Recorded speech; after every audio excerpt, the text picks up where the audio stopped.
कि खेलते समय व्यक्ति का मन और शरीर दोनों पूरी तरह से उस खेल पर केंद्रित होते हैं। इस एकाग्रता के कारण मन और शरीर के बीच कोई दूरी नहीं रहती और तनाव भी पैदा नहीं होता। यदि पहले से कोई तनाव होता है तो वह भी दूर हो जाता है। इसके विपरीत जब हम कोई ऐसा काम करते हैं जो हमें पसंद नहीं है, तब क्या होता है? बुद्ध ने समझाया, जब हमारा शरीर किसी काम में लगा होता है लेकिन हमारा मन कहीं और भटक रहा होता है, तो शरीर और मन के बीच दूरी पैदा हो जाती है। यही दूरी तनाव का कारण बनती है। इसीलिए व्यक्ति को हमेशा एक समय पर सिर्फ एक ही काम करना चाहिए। अपने तन और मन की सारी ऊर्जा उसी काम में लगा देनी चाहिए। ऐसा करने से तनाव पैदा होने की कोई संभावना नहीं रहती। इसके बाद बुद्ध ने अपनी बात को आगे बढ़ाते हुए कहा, तनाव के मुख्य 8 कारण होते हैं। जिसने इन कारणों को समझ लिया और उन पर नियंत्रण पा लिया, वह जीवन भर तनाव मुक्त रह सकता है। इन 8 कारणों में सबसे पहला कारण है अति महत्वाकांक्षी होना। महत्वाकांक्षी होना बुरी बात नहीं है, लेकिन क्या आपने कभी सोचा है कि इंसान के लक्ष्य कभी पूरे क्यों नहीं होते? एक लक्ष्य पूरा होते ही वह तुरंत दूसरे की ओर भागता है। दूसरा लक्ष्य पूरा होता है तो वह तीसरे की तरफ दौड़ पड़ता है। इसी तरह वह जीवन भर अपने लक्ष्यों को हासिल करने के पीछे भागता रहता है। इस प्रक्रिया में अति महत्वाकांक्षी व्यक्ति वर्तमान में जीना भूल जाता है। उसका शरीर तो वर्तमान में होता है, लेकिन उसका मन हमेशा भविष्य की योजनाओं और इच्छाओं में उलझा रहता है। इस कारण से मन और शरीर के बीच एक खिंचाव पैदा हो जाता है और यही खिंचाव उसे तनाव भरी जिंदगी जीने पर मजबूर कर देता है। बुद्ध की यह बात सुनकर वह लड़का उत्सुकता पूर्वक बोला, बुद्ध, तो इसका मतलब यह हुआ कि हमें कोई लक्ष्य ही नहीं बनाना चाहिए, क्योंकि लक्ष्य बनाना भी तो महत्वाकांक्षा ही है। बुद्ध मुस्कुराए और बोले, जीवन में लक्ष्य बनाना बिल्कुल गलत नहीं है, लेकिन समस्या तब होती है जब हम अपने पूरे ध्यान को उस लक्ष्य के परिणाम पर केंद्रित कर देते हैं और उसकी चिंता में खो जाते हैं। व्यक्ति को यह सीखना होगा कि वर्तमान में कैसे जिया जाए। लक्ष्य बनाइए और उसकी प्राप्ति के लिए पूरी मेहनत कीजिए, लेकिन यह भी याद रखिए कि आप इस समय वर्तमान में हैं और वर्तमान ही असली सत्य है। इसके बाद बुद्ध ने कहा, तनाव का दूसरा सबसे बड़ा कारण है ईर्ष्या करना। जब कोई व्यक्ति ईर्ष्या और जलन से भर जाता है तो उसका मन अंदर से सड़ने लगता है। ईर्ष्या एक ऐसा घाव है जो भीतर ही भीतर मन को चोटिल करता रहता है। शरीर का घाव समय के साथ भर सकता है, लेकिन मन का घाव कभी नहीं भरता। इसलिए किसी की खुशी या तरक्की देखकर ईर्ष्या करने से बचना चाहिए, क्योंकि यह तनाव का बड़ा कारण बनता है। बुद्ध ने आगे कहा, तनाव का तीसरा बड़ा कारण है अपूर्ण और अरुचिकर कार्य। जब हम ऐसे काम करते हैं जिनमें हमारी कोई रुचि नहीं होती, तो हमारा मन उस काम में लग ही नहीं पाता। हमारा शरीर तो उस काम में लगा होता है, लेकिन हमारा मन कल्पनाओं में भटक रहा होता है। इसी वजह से शरीर और मन के बीच खिंचाव पैदा होता है और यह तनाव का रूप ले लेता है। इसलिए इंसान को हमेशा अपनी रुचि और पसंद के अनुसार काम करना चाहिए। यदि कोई व्यक्ति यह समझ जाए कि उसे कौन सा काम सबसे ज्यादा पसंद है, तो वह अपने जीवन में तनाव से बच सकता है। बुद्ध ने कहा, यदि कोई व्यक्ति ऐसा काम चुन ले जो उसकी रुचि के अनुसार हो और उसे अपने जीवन का लक्ष्य बना ले, तो वह काम उसके लिए एक खेल जैसा आनंददायक बन जाता है। फिर काम बोझ नहीं, बल्कि जीवन का सुखद हिस्सा बन जाता है। इसके बाद बुद्ध ने कहा, तनाव का चौथा बड़ा कारण है दूसरों से तुलना और उनसे अधिक की अपेक्षा करना। उन्होंने उस व्यक्ति की ओर इशारा करते हुए कहा, तुम एक पिता हो और स्वाभाविक है कि तुमने अपने बेटे के लिए कई अपेक्षाएं रखी होंगी। तुम चाहते हो कि वह एक सफल व्यक्ति बने, तुम्हारा नाम रोशन करे, तुम्हारी हर बात माने और वह जीवन जिए जो तुमने उसके लिए सोचा है। लेकिन क्या आज तक किसी की सारी अपेक्षाएं पूरी हुई हैं? बुद्ध ने समझाया, जब भी कोई व्यक्ति दूसरों से अपेक्षा रखने लगता है तो वह अनजाने में अपने लिए तनाव उत्पन्न कर लेता है। सोचो, अगर तुम्हारा बेटा तुम्हारी अपेक्षाओं के अनुसार व्यवहार नहीं करता या वह वैसा नहीं बन पाता जैसा तुमने सोचा है, तो यह तुम्हारे दिमाग को तनावग्रस्त कर देगा और जब तुम तनाव में आ जाओगे तो इसका असर तुम्हारे व्यवहार पर पड़ेगा। तुम अपने बेटे के साथ ऐसा व्यवहार करोगे जिससे तुम्हारे आपसी रिश्ते और भी खराब हो सकते हैं। बुद्ध ने सलाह दी, इसलिए जितना संभव हो दूसरों से अपेक्षाएं कम से कम रखो और यदि पूरी तरह तनाव मुक्त रहना चाहते हो तो दूसरों से कोई भी अपेक्षा रखना छोड़ दो। इसके बाद बुद्ध ने कहा, तनाव का पांचवा बड़ा कारण है शारीरिक कष्ट। जब कोई व्यक्ति किसी शारीरिक पीड़ा से गुजरता है तो उसका पूरा ध्यान उसी दर्द पर केंद्रित हो जाता है। उसका मन लगातार यह सोचता रहता है कि यह कष्ट कब खत्म होगा, और यह चिंता तनाव को और बढ़ा देती है। बुद्ध ने आगे कहा, जब व्यक्ति अपने शारीरिक कष्ट के बारे में दिन रात सोचता रहता है तो उसका मन दुख और नकारात्मक विचारों से भर जाता है। ऐसी स्थिति में व्यक्ति तनावग्रस्त हो जाता है। यह सुनकर वह व्यक्ति बोला, हे बुद्ध, शारीरिक कष्ट तो किसी भी व्यक्ति को हो सकता है, तो क्या इसका मतलब है कि व्यक्ति जीवन भर तनाव में ही जिएगा? बुद्ध ने उत्तर दिया, इंसान को यह बात समझनी चाहिए कि हमारा जीवन दुखों का आधार है। जैसे जैसे जीवन आगे बढ़ता है, इसमें दुख, बीमारियां और अंततः मृत्यु भी आती हैं। ये जीवन का स्वाभाविक हिस्सा है, कोई इनसे बच नहीं सकता। फर्क बस इतना है कि किसी के जीवन में ये दुख जल्दी आते हैं और किसी के बाद में। उन्होंने समझाया, जब व्यक्ति इस सत्य को स्वीकार कर लेता है तो वह अपनी बीमारियों को लेकर अनावश्यक तनाव लेना बंद कर देता है, क्योंकि वह जानता है कि ये सब हमारे जीवन का हिस्सा है। बुद्ध ने सुझाव दिया, इसके लिए व्यक्ति को अपने शरीर का भी ध्यान रखना चाहिए। अपने जीवन में नियमित व्यायाम और स्वस्थ जीवन शैली को अपनाना चाहिए।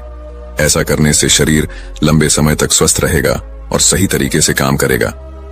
इसके बाद बुद्ध ने कहा, तनाव का छठा बड़ा कारण है अपनी योजनाओं को सही से समझने के लिए समय न देना। कुछ लोग बिना सोचे समझे किसी विचार को कार्य रूप देने में लग जाते हैं, और जब वह काम असफल हो जाता है तो वे तनाव में आ जाते हैं।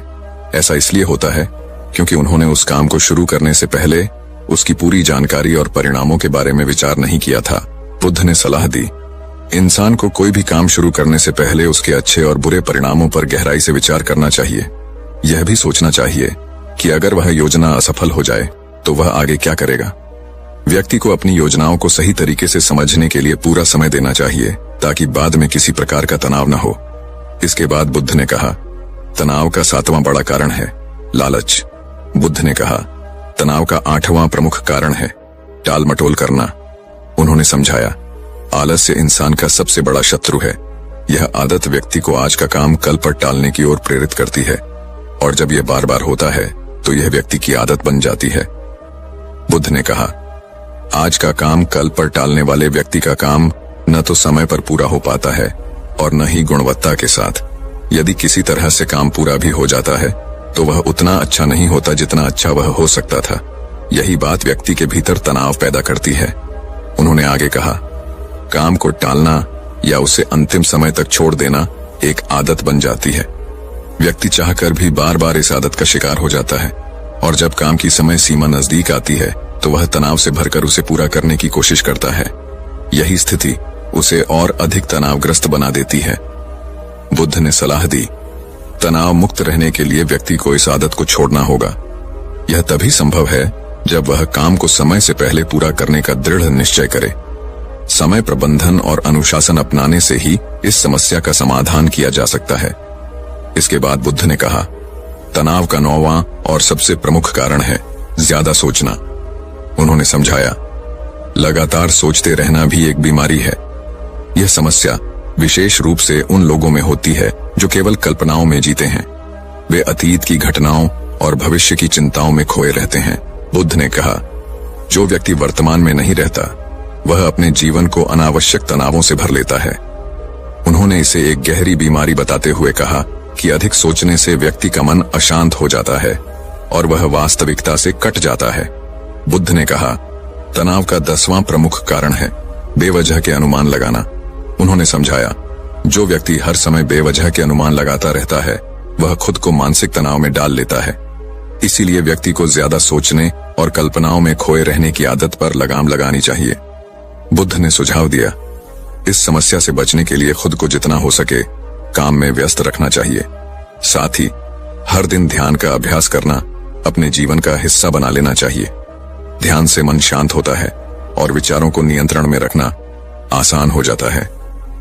बुद्ध की ये बातें सुनकर वह व्यक्ति हाथ जोड़कर बोला, हे बुद्ध, मेरा पुत्र अभी मात्र 20 वर्ष का है। उसमें इतनी समझ नहीं है कि वह आपकी बताई सारी बातों का एक साथ पालन कर सके।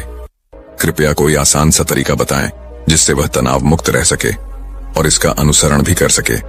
उस व्यक्ति की बात सुनकर बुद्ध कुछ पल के लिए सोच में पड़ गए। फिर उन्होंने मुस्कुराते हुए कहा, यदि तुम इन सारी बातों का पालन नहीं कर सकते तो एक बहुत ही आसान विधि है, इसे ध्यान से सुनो। बुद्ध ने कहा, एक समय पर केवल एक ही काम पर ध्यान दो। जो भी काम कर रहे हो उस समय सिर्फ उसी काम को करो और अपना पूरा ध्यान उसमें लगाओ। यदि तुम्हारा मन इधर उधर भटक जाए तो जैसे ही तुम्हें यह महसूस हो, अपना ध्यान वापस उसी काम में केंद्रित कर लो। यही तनाव मुक्त रहने का सबसे सरल और प्रभावी तरीका है। उन्होंने समझाया, जब तुम भोजन करो तो उस समय केवल भोजन पर ध्यान दो, उसके हर स्वाद का आनंद लो, उसका अनुभव करो। जब चलो तो केवल चलने पर ध्यान दो। इससे तुम्हारा मन और शरीर एक जगह केंद्रित रहेंगे।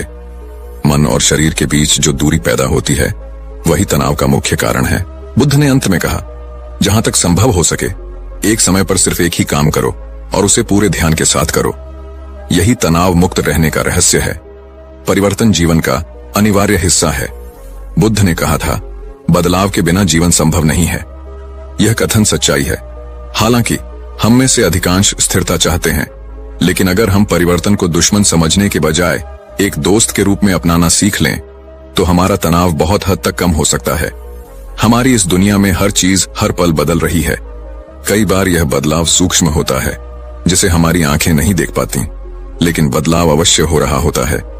हमारे रिश्ते, हमारी परिस्थितियां, हमारी भावनाएं, सब कुछ धीरे धीरे बदलता रहता है।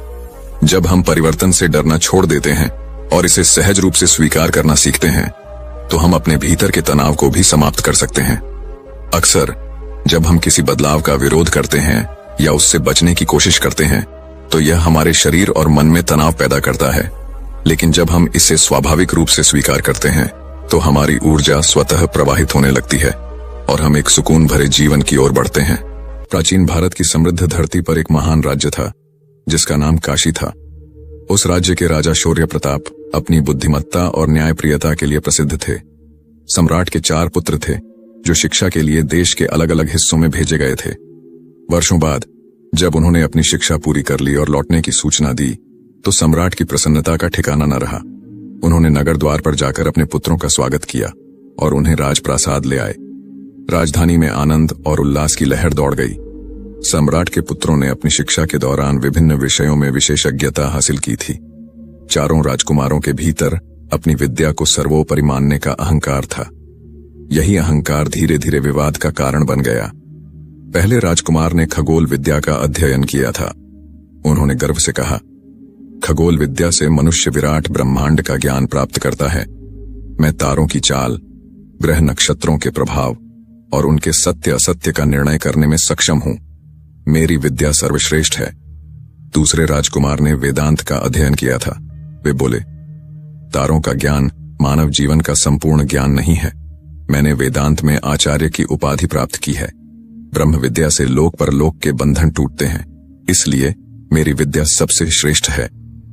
तीसरे राजकुमार ने समाजशास्त्र का अध्ययन किया था। उन्होंने तर्क दिया, ज्ञान का सही उपयोग तभी है जब उसे व्यवहार में लागू किया जाए। समाज के नियम और उनकी व्यावहारिकता का ज्ञान ही वास्तविक श्रेष्ठता है, इसीलिए मेरी विद्या अधिक महत्वपूर्ण है। चौथे राजकुमार ने रसायन शास्त्र में महारत हासिल की थी। वे मुस्कुराते हुए बोले, भाइयों, तुम सबकी विद्या महत्वपूर्ण है, लेकिन मेरी विद्या सबसे श्रेष्ठ है। मैंने ऐसी विद्या सीखी है जिससे लोहे और तांबे को सोने में बदल सकता हूं। धन और लक्ष्मी ही इस संसार में वास्तविक श्रेष्ठता का मापदंड। चारों राजकुमारों के बीच बहस बढ़ती गई और किसी भी राजकुमार ने हार मानने से इनकार कर दिया। सम्राट शौर्य प्रताप इस विवाद से अत्यंत दुखी हुए। उन्होंने इसे सुलझाने के लिए एक योजना बनाई। उन्होंने अपने चारों पुत्रों को अलग अलग समय पर जंगल में भेजा। उनका निर्देश था कि वे वहां जाकर किंशुक नामक वृक्ष की पहचान करें और उसके बारे में जानकारी लेकर लौटें। पहला राजकुमार पतझड़ के मौसम में गया। उसने देखा कि वृक्ष ठूंठ के समान है, उसमें कोई पत्ते नहीं थे। उसने लौटकर कहा, किंशुक एक ऐसा वृक्ष है जिसमें पत्ते नहीं होते। दूसरा राजकुमार वसंत के आरंभ में गया। उसने देखा कि वृक्ष में कोंपलें फूट चुकी थीं। उसने लौटकर कहा, किंशुक एक ऐसा वृक्ष है जिसमें नन्ही कोंपलें होती हैं। तीसरा राजकुमार गर्मियों में गया। उसने देखा कि वृक्ष पर लाल लाल फूल खिले हुए थे। उसने बताया, किंशुक एक ऐसा वृक्ष है जिसमें सुंदर लाल फूल होते हैं। चौथा राजकुमार मानसून में गया। उसने देखा कि वृक्ष पर फल लग चुके थे। उसने कहा, किंशुक एक ऐसा वृक्ष है जिसमें स्वादिष्ट फल लगते हैं। चारों राजकुमारों ने अपनी अपनी दृष्टि से किंशुक वृक्ष की पहचान की, लेकिन उनके विवरण एक दूसरे से भिन्न थे। यह देखकर सम्राट शौर्य प्रताप ने राजपुरोहित को बुलाया। राजपुरोहित ने चारों को समझाते हुए कहा, तात, किंशुक वृक्ष में हर मौसम में परिवर्तन होता है। तुम चारों ने उसके अलग अलग रूप देखे, लेकिन उसका वास्तविक स्वरूप उन सभी रूपों का समन्वय है। इसी प्रकार जीवन में भी सत्य और ज्ञान के कई रूप हो सकते हैं। एक व्यक्ति का दृष्टिकोण संपूर्ण सत्य नहीं हो सकता। सत्य उन सभी दृष्टिकोणों के समन्वय में निहित है। राजपुरोहित की इस बात से चारों राजकुमारों का अहंकार समाप्त हो गया। उन्हें यह समझ में आ गया कि उनकी विद्या श्रेष्ठ हो सकती है, लेकिन वह संपूर्ण नहीं है। उन्होंने श्रेष्ठता की होड़ छोड़ दी और एकजुट होकर राज्य की भलाई के लिए काम करने का निश्चय किया। वाइन, सत्य का संपूर्ण स्वरूप। सत्य एकांगी नहीं होता, वह विभिन्न दृष्टिकोणों और अनुभवों के समन्वय में होता है। 2. अहंकार का त्याग। विद्या का उद्देश्य ज्ञान का विस्तार करना है, न कि अहंकार को बढ़ावा देना। 3. सहयोग की शक्ति। परस्पर विवाद करने के बजाय मिलजुल कर काम करना समाज और स्वयं के लिए अधिक लाभकारी होता है। 4. परिवर्तनशीलता का महत्व। जीवन और प्रकृति में परिवर्तन एक अपरिहार्य सत्य है। इसे समझना और स्वीकार करना महत्वपूर्ण है। 5. व्यावहारिक ज्ञान का महत्व। केवल सैद्धांतिक ज्ञान पर्याप्त नहीं, उसे जीवन में लागू करना ही उसका असली उद्देश्य है। यह कहानी हमें सिखाती है कि अपनी अपनी विद्या पर गर्व करना अच्छा है, लेकिन दूसरों के ज्ञान और दृष्टिकोण का सम्मान करना भी उतना ही आवश्यक है। सत्य और ज्ञान के समन्वय में ही जीवन का वास्तविक अर्थ छिपा है। एक छोटे से गांव में एक आलसी और गरीब पुजारी रहता था। वह दिन भर मंदिर में पूजा करता और भिक्षा मांगकर अपना गुजारा करता था। पुजारी मेहनत करने से कतराता था और हमेशा किसी ऐसे उपाय की तलाश में रहता जिससे वह एक दिन में ही अमीर बन जाए। एक दिन भिक्षा मांगने के दौरान पुजारी को दूध का एक बड़ा बर्तन मिला। वह बहुत खुश हुआ और दूध लेकर अपने घर लौट आया। उसने सोचा, आज किस्मत ने मेरा साथ दिया है। घर पहुंचकर उसने दूध को उबाला और थोड़ा सा पी लिया। बचा हुआ दूध एक बर्तन में डालकर उसमें दही जमाने के लिए थोड़ी दही मिला दी। अब पुजारी आराम से सोने चला गया। पुजारी बिस्तर पर लेटा और दूध के बर्तन को देखकर उसके मन में ख्यालों का सागर उमड़ने लगा। उसने कल्पना करनी शुरू की, कल सुबह यह दूध दही में बदल जाएगा। दही से मक्खन निकालूंगा और मक्खन को गर्म करके घी बना लूंगा। घी को बाजार में बेचकर पैसे कमाऊंगा। उन पैसों से मैं मुर्गियां खरीदूंगा। मुर्गियां अंडे देंगी और मैं अंडों को बेचकर और पैसे कमाऊंगा। कुछ दिनों में मेरे पास अपना मुर्गी फार्म होगा। मुर्गी फार्म से कमाए पैसों से मैं गायें खरीदूंगा और एक डेयरी खोलूंगा। मेरे दूध की इतनी मांग होगी कि सारा गांव मुझसे दूध खरीदेगा। मैं अमीर बन जाऊंगा और गहने खरीदूंगा। राजा भी मेरे पास गहने खरीदने आएगा। इतना अमीर बनने के बाद मैं एक सुंदर लड़की से शादी करूंगा। हमारा एक बेटा होगा। अगर वह शरारत करेगा तो मैं उसे सबक सिखाने के लिए छुरी से मारूंगा। पुजारी इतनी गहराई से अपने सपने में खो गया कि उसने बिस्तर के पास रखी छड़ी उठाई और यह सोचकर कि वह अपने बेटे को मार रहा है, बर्तन पर जोर से वार कर दिया। बर्तन टूट गया और दूध जमीन पर फैल गया।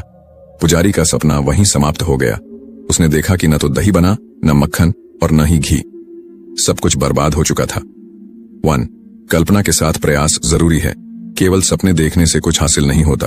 उन्हें साकार करने के लिए कड़ी मेहनत और योजनाबद्ध प्रयास जरूरी है। 2. वर्तमान पर ध्यान दें। भविष्य की कल्पनाओं में खो जाने के बजाय वर्तमान पर ध्यान केंद्रित करें। 3. अति महत्वाकांक्षा हानिकारक है। जरूरत से ज्यादा सपने और आलस्य विनाश का कारण बन सकते हैं। एक गांव में भोला नाम का एक दयालु और सहनशील युवक रहता था। भोला के पास एक गधा था जो बहुत आलसी और चतुर था। वह हमेशा अपने काम से बचने के उपाय खोजता रहता। भोला का मुख्य काम गांव में सामान पहुंचाना था और गधा उसकी मदद करता। एक दिन भोला ने गधे की पीठ पर नमक की बोरियां लाद दी और नदी पार करने के लिए निकला।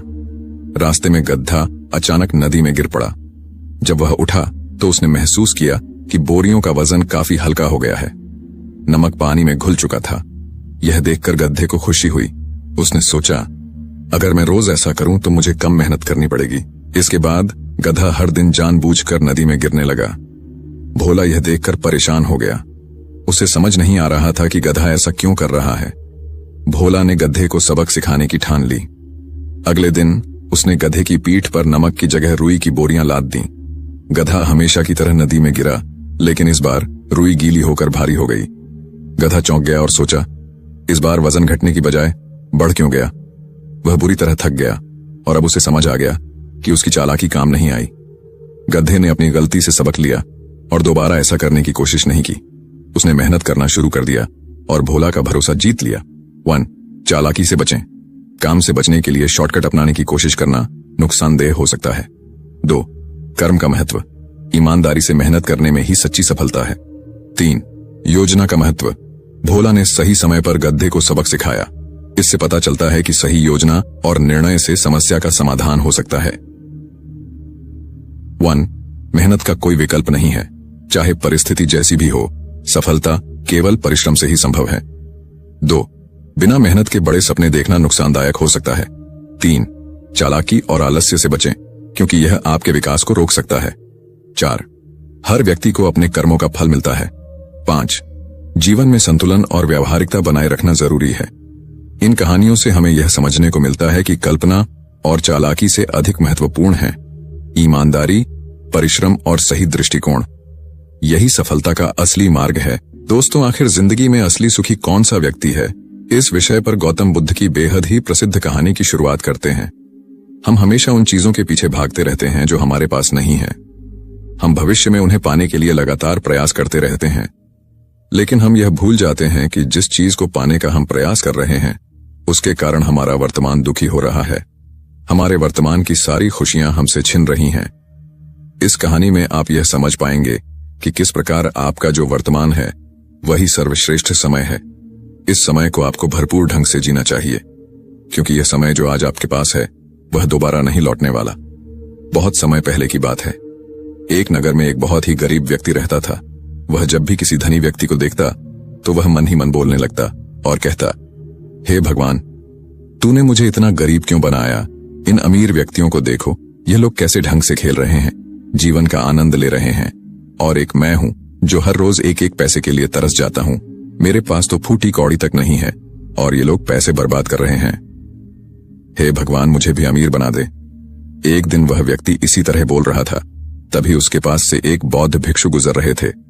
उन भिक्षु ने उस गरीब व्यक्ति की सारी बातें सुन ली। फिर वह बौद्ध भिक्षु उस व्यक्ति से कहते हैं, क्या बात है भंते, तुम इतने परेशान क्यों हो? तुम इतने दुखी क्यों लग रहे हो? क्या कोई तकलीफ है तुम्हें? तभी वह व्यक्ति कहता है, हे गुरुदेव, मैं बहुत दुखी हूं, मैं बहुत गरीब हूं, मेरे पास तो खाने के लिए पैसे नहीं बचते, मैं एक एक पैसे के लिए तरस जाता हूं। इस दुनिया में मेरा कोई नहीं, मैं सुखी होना चाहता हूं, मुझे सुखी होना है, मुझे अमीर होना है। हे गुरुवर, क्या आप मुझे कोई ऐसा उपाय बता सकते हैं जिससे मैं जल्द से जल्द अमीर हो जाऊं और मेरे पास किसी चीज की कोई कमी ना रहे? उस व्यक्ति की यह बात सुनकर उन बौद्ध भिक्षु ने उस व्यक्ति की तरफ ध्यान से देखा और फिर उस व्यक्ति को कहते हैं, भंते, तू मेरे साथ चल। इतना कहकर वह भिक्षु उस गरीब व्यक्ति को एक अमीर व्यक्ति के घर ले गए। उस अमीर के घर को देखकर उस गरीब व्यक्ति की आंखें फटी की फटी रह गईं। उस गरीब व्यक्ति ने उन भिक्षु से कहा, हे गुरुवर, इतना अमीर होने के लिए तो मैं कुछ भी कर सकता हूं। यदि मेरे पास इतने पैसे हों तब तो क्या ही बात है, इस घर में तो कितना आनंद आता होगा। तभी वह भिक्षु मुस्कुराने लगे और उस गरीब व्यक्ति से कहते हैं, इसलिए तो मैं तुम्हें यहां पर लाया हूं।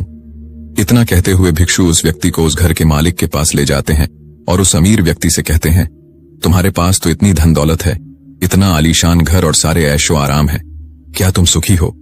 तभी वह व्यक्ति जरा सा मायूस होकर उन बौद्ध भिक्षु से कहता है, हे गुरुवर, कैसा सुख केवल धन दौलत होने से सुख तो नहीं आ जाता। मैं तो जन्म से ही अंधा हूं और एक अंधे के जीवन में सुख कैसे हो सकता है? सुखी तो वे लोग हैं जिनके पास आंखें हैं, जो लोग इस संसार को देख पा रहे हैं, इसकी खूबसूरती को आंख भर के निहार पा रहे हैं। हे गुरुवर, मैं तो बस इतना ही चाहता हूं कि केवल मुझे कुछ पलों के लिए ही सही, लेकिन इस संसार को देखने का अवसर प्राप्त हो। मैं कम से कम एक बार अपने माता पिता, अपने रिश्तेदारों को देख सकूं, और इसके लिए चाहे मुझसे मेरी कोई पूरी दौलत ही क्यों न ले ले, मैं देने के लिए तैयार हूं। मैं इतना दुखी हूं जितना दुखी और कोई नहीं हो सकता। हे ईश्वर, आपने मुझे अंधा क्यों बनाया? तभी उन बौद्ध भिक्षु ने उस गरीब व्यक्ति की ओर इशारा करते हुए कहा, तुम्हारे पास एक बहुत दिग्गज अवसर है। यदि तुम चाहो तो केवल अपनी आंखें देकर तुम इस अन्य व्यक्ति की सारी धन दौलत ले सकते हो और उसके बाद तुम भी अमीर बन जाओगे, तुम भी सुखी हो जाओगे, तुम्हें तुम्हारा सुख मिल जाएगा और इस अंधे व्यक्ति को उसका सुख प्राप्त हो जाएगा। तभी वह गरीब व्यक्ति कहता है, नहीं नहीं गुरुजी, आप यह क्या कह रहे हैं? बिना आंखों के मैं अमीर होकर क्या करूंगा ना गुरु, ना मैं अपनी आंखें नहीं दूंगा। तभी वह बौद्ध भिक्षु उस गरीब व्यक्ति से कहते हैं, एक बार फिर से सोच लो, इतना अच्छा अवसर तुम्हें दोबारा नहीं मिल पाएगा। तभी वह गरीब व्यक्ति कहता है, यदि आपके पास कोई और मार्ग है तो बताइए, अन्यथा मैं अपने घर चलता हूं। तभी वह भिक्षु उस यू से कहते हैं, ठीक है, यदि तुम अपनी आंखें नहीं देना चाहते तो कोई बात नहीं, हम कोई और रास्ता निकाल लेते हैं। तभी वह बौद्ध भिक्षु उस व्यक्ति का हाथ धरकर उसे एक और धनी व्यक्ति के घर ले जाता है। इस धनी व्यक्ति का घर पहले वाले धनी व्यक्ति से और भी ज्यादा विशाल था। यह देखकर वह गरीब व्यक्ति कहता है, अरे इतना आलीशान घर मैंने आज तक नहीं देखा था। तभी वह बौद्ध भिक्षु उस गरीब व्यक्ति को उस धनी व्यक्ति के पास ले जाते हैं और उस धनी व्यक्ति से कहते हैं, आप तो बहुत सुखी होंगे, आपके पास इतना आलीशान घर है, इतनी धन दौलत है, सारे ऐश और आराम है, आपको तो किसी चीज की कोई कमी नहीं, आप अवश्य ही बहुत सुखी होंगे। तभी वह धनी व्यक्ति मायूस होकर उन बौद्ध भिक्षु से कहता है, आप यह कैसी बातें कर रहे हैं? आप तो जानते हैं कि मेरे दोनों हाथ काम नहीं करते, मैं अपाहिज हूं। यह जो इतनी धन दौलत आप देख रहे हैं, इन्हें देखकर भी मैं अपने हाथ वापस नहीं ला सकता, तो ऐसे में यह धन दौलत मेरे किस काम की? इससे तो अच्छा होता कि ईश्वर ने भला ही मुझे गरीब बनाया होता, लेकिन कम से कम मेरे दोनों हाथ मुझे सही दे देता। ना जाने भगवान ने मुझे क्यों अपाहिज बना दिया। जितना दुखी मैं हूं, उतना दुखी और कोई नहीं होगा। तभी एक बार फिर उन बौद्ध भिक्षु ने उस गरीब व्यक्ति की ओर इशारा करते हुए कहा, भंते, तुम्हारे पास एक और मौका है। यदि तुम चाहो तो अपने दोनों हाथ देकर इस अमीर व्यक्ति की सारी धन दौलत ले सकते हो। क्या कहते हो? क्या तुम तैयार हो? और अब की बार तो तुम्हें आंखें भी नहीं देनी होंगी, तुम्हारी आंखें तुम्हारे साथ ही रहेंगी। तभी वह गरीब व्यक्ति उन बौद्ध भिक्षु से कहता है, अरे महाराज, आप यह क्या कह रहे हैं? एक अपाहिज होकर मैं इस धन दौलत का क्या करूंगा? क्या आपके पास कोई ऐसा अमीर व्यक्ति नहीं है जिसका पूरा शरीर भी स्वस्थ हो और उसके पास बेशुमार धन दौलत भी हो? तभी वह बौद्ध भिक्षु उस व्यक्ति का हाथ रख के उसे तीसरे अमीर व्यक्ति के पास ले जाते हैं। उस अमीर व्यक्ति के पास उसका अपना महल था। यह देखकर वह गरीब व्यक्ति उन बौद्ध भिक्षु से कहता है, हे गुरुवर, यह तो अवश्य ही बहुत सुखी होगा। इसके पास तो इतना आलीशान महल है, इसके पास तो इतनी सारी धन दौलत है, ये अवश्य ही बहुत खुश रहते होंगे, इनका जीवन तो आनंद में होगा। तभी वह बौद्ध भिक्षु उस गरीब व्यक्ति को उस धनी व्यक्ति के पास ले जाते हैं और फिर उस धनी व्यक्ति से कहते हैं, आप तो अवश्य ही खुश रहते होंगे क्योंकि आपके पास इतना आलीशान महल है, इतनी सारी धन दौलत है, आपके पास तो सारी सुख सुविधाएं भी हैं, आपका जीवन तो आनंद में बीतता होगा। इसके जवाब में वह अमीर व्यक्ति कहता है, हे गुरुवर, कैसा आनंद मुझ जैसा दुखी, इस दुनिया में और कोई नहीं होगा। मैं आज बहुत दर्द में हूं। मेरी पत्नी ने मुझे धोखा दे दिया है, वह किसी और से प्रेम करती है जो मुझसे भी अमीर है। आज मुझे समझ आया कि यह धन दौलत कभी किसी को सुख दुख नहीं दे सकती, और जब मन में दुख हो तो यह धन दौलत किस काम की? मुझसे सुखी तो वह गरीब इंसान होगा जिसकी पत्नी कम से कम उसके साथ तो है, वह उसके साथ वफादार तो है। आज मैंने तय कर लिया है कि मैं अपनी पत्नी और उसके प्रेमी की हत्या कर दूंगा। यह सुनकर वह भिक्षु उस अमीर व्यक्ति से कहते हैं, इससे पहले कि तुम ऐसा कदम उठाओ, कम से कम मुझे भोजन तो करवा जाओ और भोजन की व्यवस्था करो, और साथ में कुछ कांच के टुकड़े भी ले आना। वह धनी व्यक्ति सभी साधु संतों का बहुत आदर करता था, इसलिए वह उन बौद्ध भिक्षुओं की बात मान जाता है। लेकिन वह यह नहीं समझ पाता कि आखिर उन बौद्ध भिक्षुओं ने खाने के साथ कांच के टुकड़े क्यों मंगवाए हैं। लेकिन जैसा कि उन बौद्ध भिक्षुओं ने कहा था, वह अमीर व्यक्ति उसी प्रकार खाने की व्यवस्था कर देता है। वह भोजन के साथ कुछ कांच के टुकड़े लेकर उन बौद्ध भिक्षुओं के पास पहुंचता है। तभी वह बौद्ध भिक्षु, वह गरीब व्यक्ति और वह धनी व्यक्ति तीनों एक साथ भोजन करने बैठते हैं, और उसी समय बौद्ध भिक्षु कुछ कांच के टुकड़े उठाकर उस अमीर व्यक्ति के भोजन में मिला देते हैं और उससे कहते हैं, लो अब तुम इसे खा सकते हो। वह अमीर व्यक्ति अचंभित हो गया और उन बौद्ध भिक्षुओं से कहता है, हे गुरुवर, आप ये क्या कह रहे हैं? इस खाने में तो कांच के टुकड़े आपने मिलाए हैं, इस भोजन को मैं कैसे खा सकता हूं? यदि यह भोजन मैं करूंगा तो इससे मुझे बहुत तकलीफ होगी, और हो सकता है कि मेरी मृत्यु भी हो जाए। तभी वह भिक्षु मुस्कुराने लगे और उस अमीर व्यक्ति से कहते हैं, तुम्हें यह बात तो समझ में आ गई, लेकिन तुम्हें यह बात नहीं समझ में आती कि अगर इस भोजन को खाना है तो इस भोजन के कांच के टुकड़ों को तुम्हें निकालकर अलग करना ही होगा। तभी यह भोजन तुम्हारे खाने योग्य बनेगा और तब यह भोजन तुम्हें कोई तकलीफ नहीं देने वाला, बल्कि तुम्हें सुख ही प्रदान करेगा। इस पर वह अमीर व्यक्ति अचरज में उन बौद्ध भिक्षुओं से कहता है, हे गुरुवर, आखिर आप क्या कहना चाहते हैं? तभी वह बौद्ध भिक्षु उस अमीर व्यक्ति से कहते हैं, ऐसे लोग जो कांच के टुकड़े के समान हैं, यदि तुम उनके साथ चिपके रहोगे तो तुम्हें दर्द तो अवश्य ही होगा, जिस प्रकार यह कांच का टुकड़ा मिला हुआ भोजन तुम्हें दर्द प्रदान करेगा।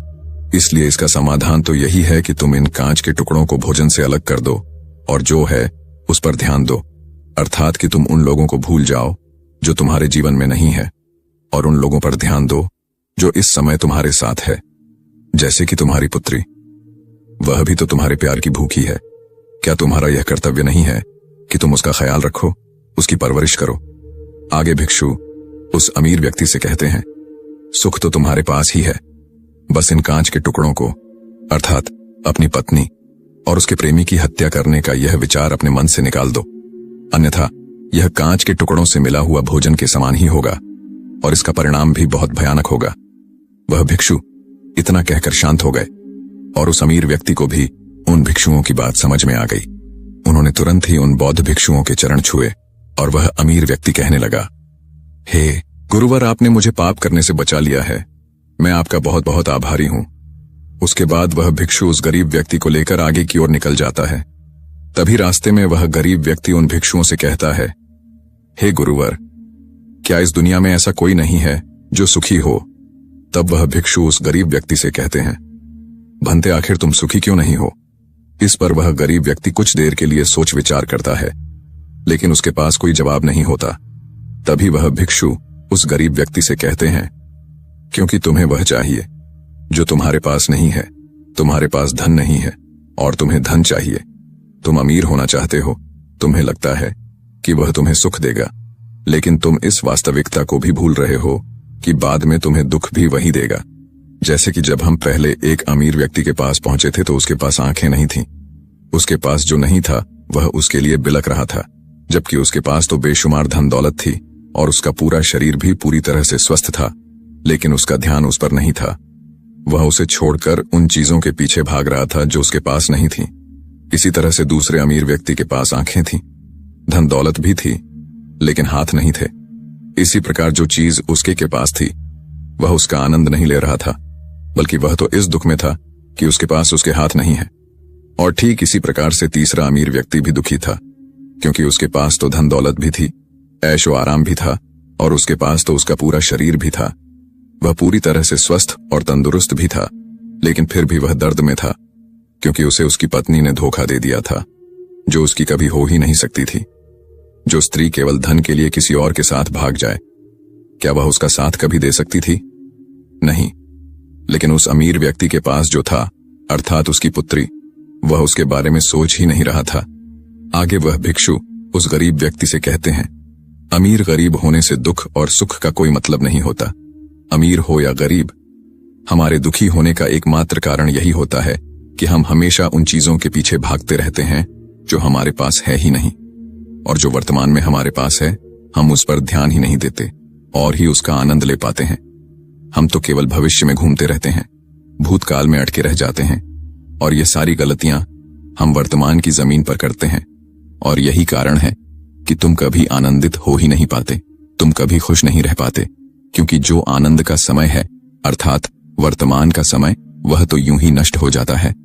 तभी आगे वह भिक्षु उस गरीब व्यक्ति की ओर इशारा करते हुए कहते हैं, भंते, तुम मुझे यह बताओ, क्या तुम्हारे पास उन तीनों अमीर व्यक्तियों के दुखों में से कोई एक भी दुख है? तभी वह गरीब व्यक्ति सोच विचार कर उन भिक्षुओं से कहता है, नहीं, मेरे पास उन अमीर व्यक्तियों के दुख में से कोई भी दुख नहीं है।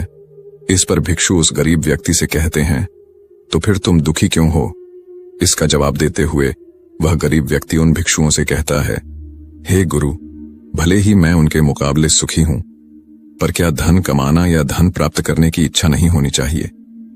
क्या मुझे अपने वर्तमान को इसी तरह से स्वीकार कर लेना चाहिए? क्या मुझे हमेशा इसी तरह से गरीब रहना चाहिए? तभी भिक्षु दिल से मुस्कुराते हुए उस गरीब व्यक्ति से कहते हैं, वर्तमान में वर्तमान क्षण का आनंद लो। वर्तमान में ही ऐसे कर्म करो जिससे तुम्हारा भविष्य सुधर सके, लेकिन ऐसी चीजों के पीछे व्यर्थ समय ना गो जो तुम्हारे पास आज नहीं है।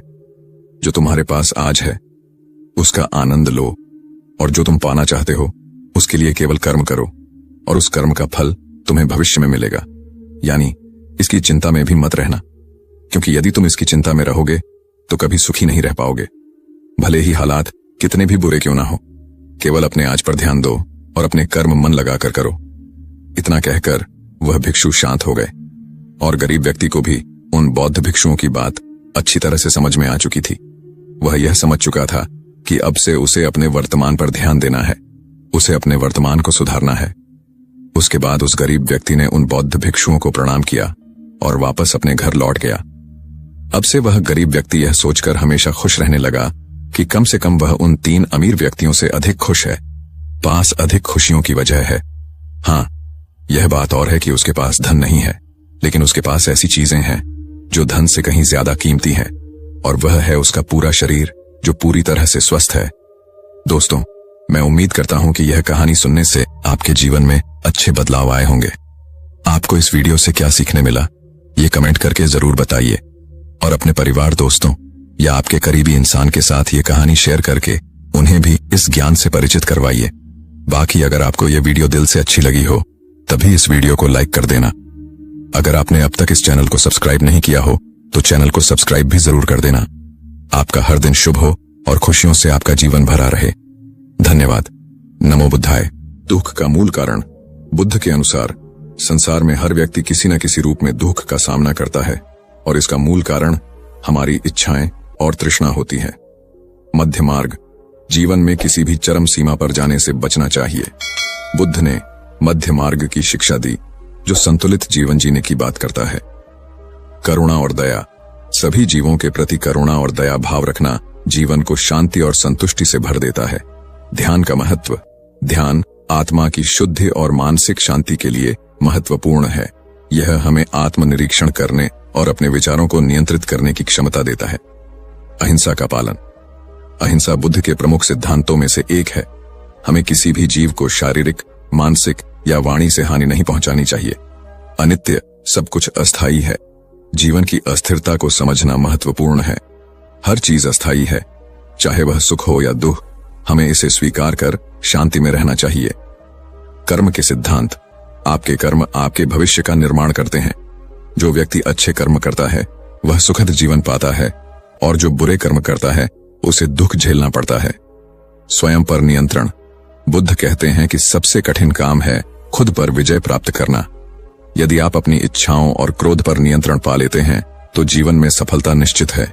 मृत्यु का सत्य, मृत्यु अपरिहार्य है, और इसे स्वीकार करना जीवन को सही दृष्टिकोण से देखने में मदद करता है। मृत्यु का डर छोड़कर हमें जीवन को सार्थक बनाना चाहिए। सत्य और धैर्य का महत्व, सत्य के मार्ग पर चलने और धैर्य रखने से व्यक्ति जीवन की हर चुनौती का सामना कर सकता है। सत्य हमेशा व्यक्ति को सही मार्ग दिखाता है।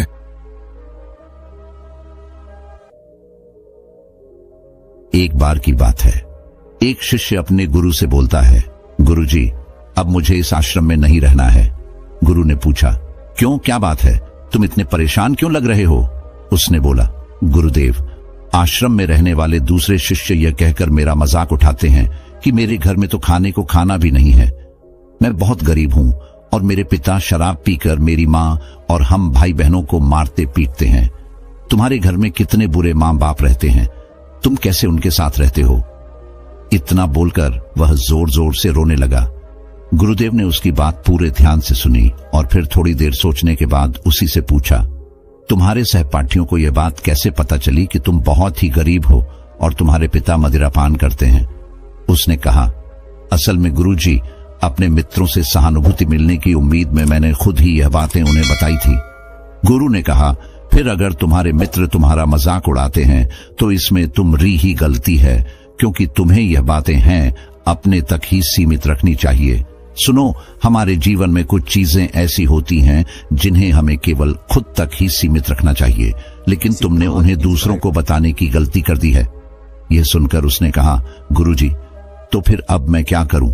अब जो हो गया उसे बदला नहीं जा सकता, लेकिन आज मैं तुम्हें 7 ऐसी चीजों के बारे में बताऊंगा जिनके बारे में मैं तुम्हें किसी को नहीं बताना, फिर चाहे वह तुम्हारे मित्र हो या फिर सगे। उसने काफी उत्सुकता से कहा, बताइए गुरुजी, वह कौन सी बात है? गुरु ने बोला, इन बातों को तुम जरा ध्यान से सुनो और इनको उम्र भर याद रखना, क्योंकि यह बातें सबके जिंदगी भर काम आएंगी।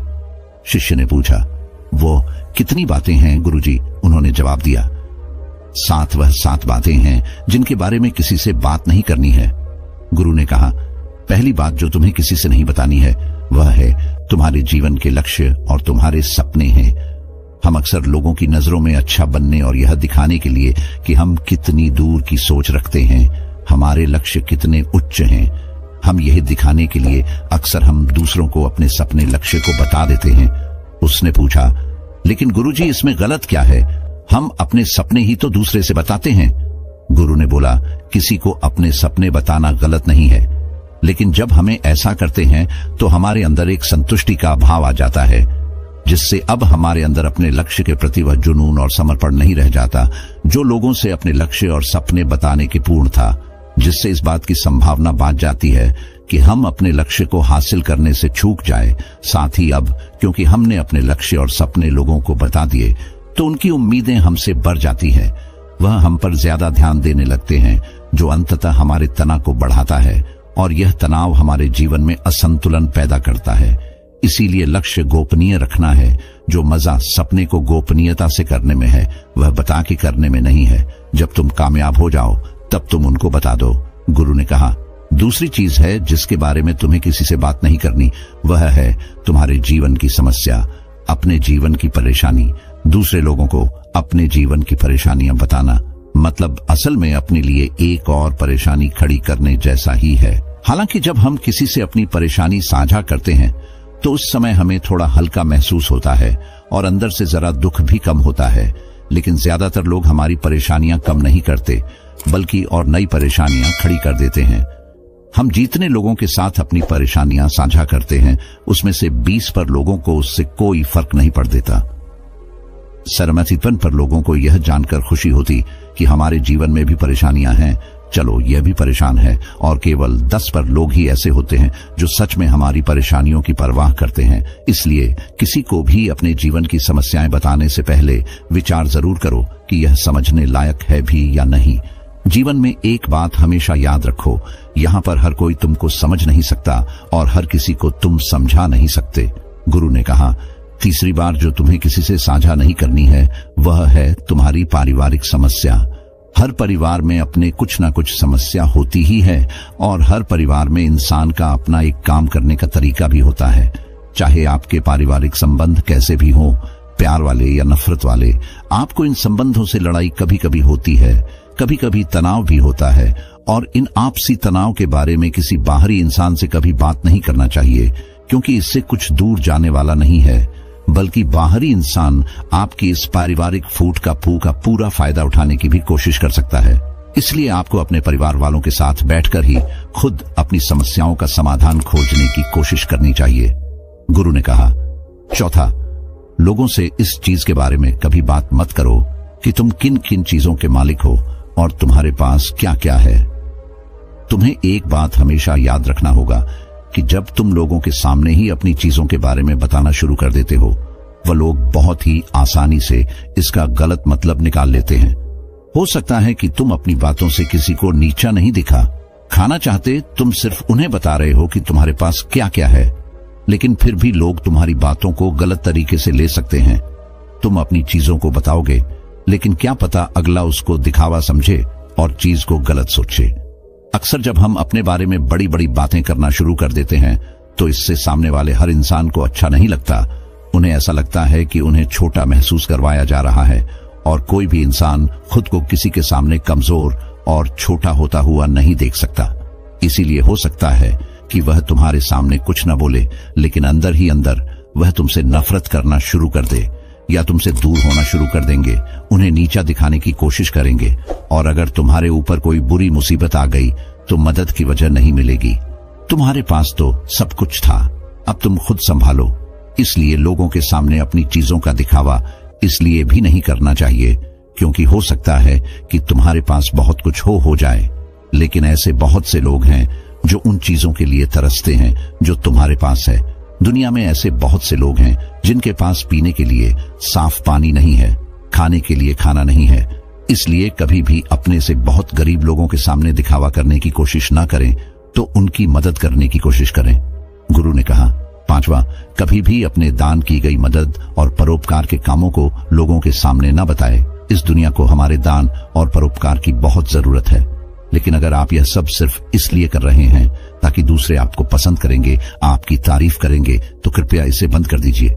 देखो, हकीकत यह है कि आपको लोगों की मदद इसलिए करनी चाहिए क्योंकि यह आपको अंदर से शांति और संतुष्टि देता है, न कि इसलिए कि समाज आपकी तारीफ करे। गुरु ने कहा, 6, सबसे जरूरी, अपने धन और आमदनी के बारे में किसी को मत बताओ। यह एक ऐसी बात है जिसे हमें हमेशा अपने और अपने परिवार तक ही सीमित रखनी चाहिए। न तो कभी किसी से उसकी आमदनी के बारे में पूछो और न ही कभी अपनी आमदनी के बारे में लोगों को बताओ, क्योंकि इससे लोग बहुत ही आसानी से हमारी स्थिति का अनुमान लगा लेते हैं, जो कि हमारे लिए सही नहीं है। गुरु ने कहा, 7वां, अपनी सफलता का राज। हमने किन तरीकों से सफलता पाई यह बताना गलत नहीं है। अगर कोई इंसान उससे सीखकर अपनी मंजिल पाने का रास्ता बना, लेकिन ज्यादातर लोग हमारे बताए रास्ते पर चलना शुरू कर देते हैं और अगर वह उस रास्ते पर चलकर असफल हो जाते हैं तो फिर वह हमें दोष देना शुरू कर देते हैं कि हमने उन्हें सही रास्ता नहीं बताया, क्योंकि सबके लिए सफलता का एक ही तरीका काम नहीं करता। इसलिए कभी भी किसी से अपनी सफलता का रास्ता ना बताएं जब तक कि वह इंसान इसके बारे में जानने के लिए बहुत ही गंभीर और दृढ़ संकल्पित ना हो। सफलता किसी कामयाब इंसान के रहस्य को जानने से नहीं मिलती, बल्कि सफलता मिलती है एक संकल्प, विश्वास और मेहनत से। अब वह लड़का अंदर से बदल चुका था। उसने मन ही मन निश्चय किया कि आज के बाद वह अपने रहस्य किसी को नहीं बताएगा। उसने गुरु को धन्यवाद किया और वहां से चला गया। बाकी अगर यह कहानी आपको अच्छी लगी हो तो इस वीडियो को लाइक करें और ऐसी और कहानी सुनने के लिए इस चैनल को सब्सक्राइब करें। तब तक मिलते हैं हम आपसे ऐसी ही एक और प्रेरणादायक कहानी के साथ अगले दिन। धन्यवाद। प्राचीन समय की बात है। किसी नगर में चंद्र नाम का युवक रहता था। पैसे से चंद्र एक किसान था और कुछ एकड़ जमीन ही उसकी कुल संपत्ति थी। उसके जमीन पर जो फसल उगते थी उससे उसके परिवार का गुर्जर बसर होता था। जिस साल फसल अच्छी हो जाती थी वह साल चंद्र के लिए खुशी का साल होता था, लेकिन जिस साल फसल अच्छी नहीं होती थी उस साल उसके परिवार को बड़ी ही दिक्कतों का सामना करना पड़ता था। समय अपनी रफ्तार से आगे बढ़ रहा था और चंद्र अपनी जमीन पर पैदावार बढ़ाने के लिए हर संभव प्रयास करता रहता था। लेकिन चंद्र का एक पड़ोसी था। उसके पास कुछ गाय थी और गायों की कुछ बछड़े थे। उसका पड़ोसी पैसे से एक ग्वाला था। अपनी गायों का दूध घर घर बेचकर अपना गुर्जर बसर किया करता था। लेकिन उसकी एक समस्या थी। वह गायों से दूध तो निकालना चाहता था, लेकिन जब बात उनको खिलाने पिलाने की या चारा डालने की आई तो वह अपनी गायों को खुला छोड़ देता था, क्योंकि उसे पता था कि गाय दूसरों के खेतों में जाकर अपना पेट भर के वापस इसके पास ही जाएंगे। उसका काम सिर्फ गायों से दूध निकालना का था।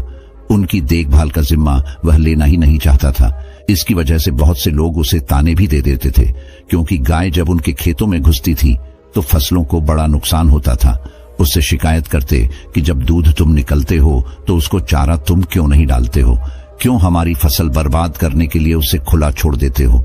इस पर वह कहता कि मैं गायों को पूरे दिन बांध के नहीं रख सकता, उनको खुला भी छोड़ना चाहिए। गाय हमारी माँ होती है और अगर तुम्हारी फसल खराब होती है तो तुम अपनी फसलों की निगरानी रखो। मैं कौन सा तुम्हारे खेत में छोड़ने के लिए जाता हूँ। और इस प्रकार वह अपनी बात को ऊपर रखते हुए दूसरों को नजरअंदाज कर देता था। एक दिन सुबह सुबह जब चंद्र अपने खेतों में गया तो उसने पाया कि रात में गायों ने उसकी खेत की बहुत सी फसल खराब कर दी थी। उसे खेत में उसने गायों के पैरों के भी निशान देखे। अब उसका यकीन पक्का हो गया था कि यह गाय उसकी पड़ी सी की ही थी। इसीलिए उसने सोचा कि वह अपने पड़ोसी को इसके शिकायत करेगा। लेकिन तभी उसे याद आया कि पड़ोसी को शिकायत करने का कोई फायदा नहीं है, क्योंकि वह उसकी बात को मानेगा ही नहीं।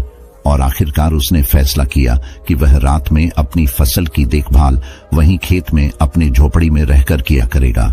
उसने घर आकर अपनी पत्नी को अपने विचार बताया कि आज रात से मैं खेतों में ही सोया करूंगा। इस पर उसकी पत्नी ने भी कोई विरोध नहीं किया, क्योंकि उसे पता था कि फसल अच्छी नहीं होगी तो फिर से कलह के दिन आ जाएंगे।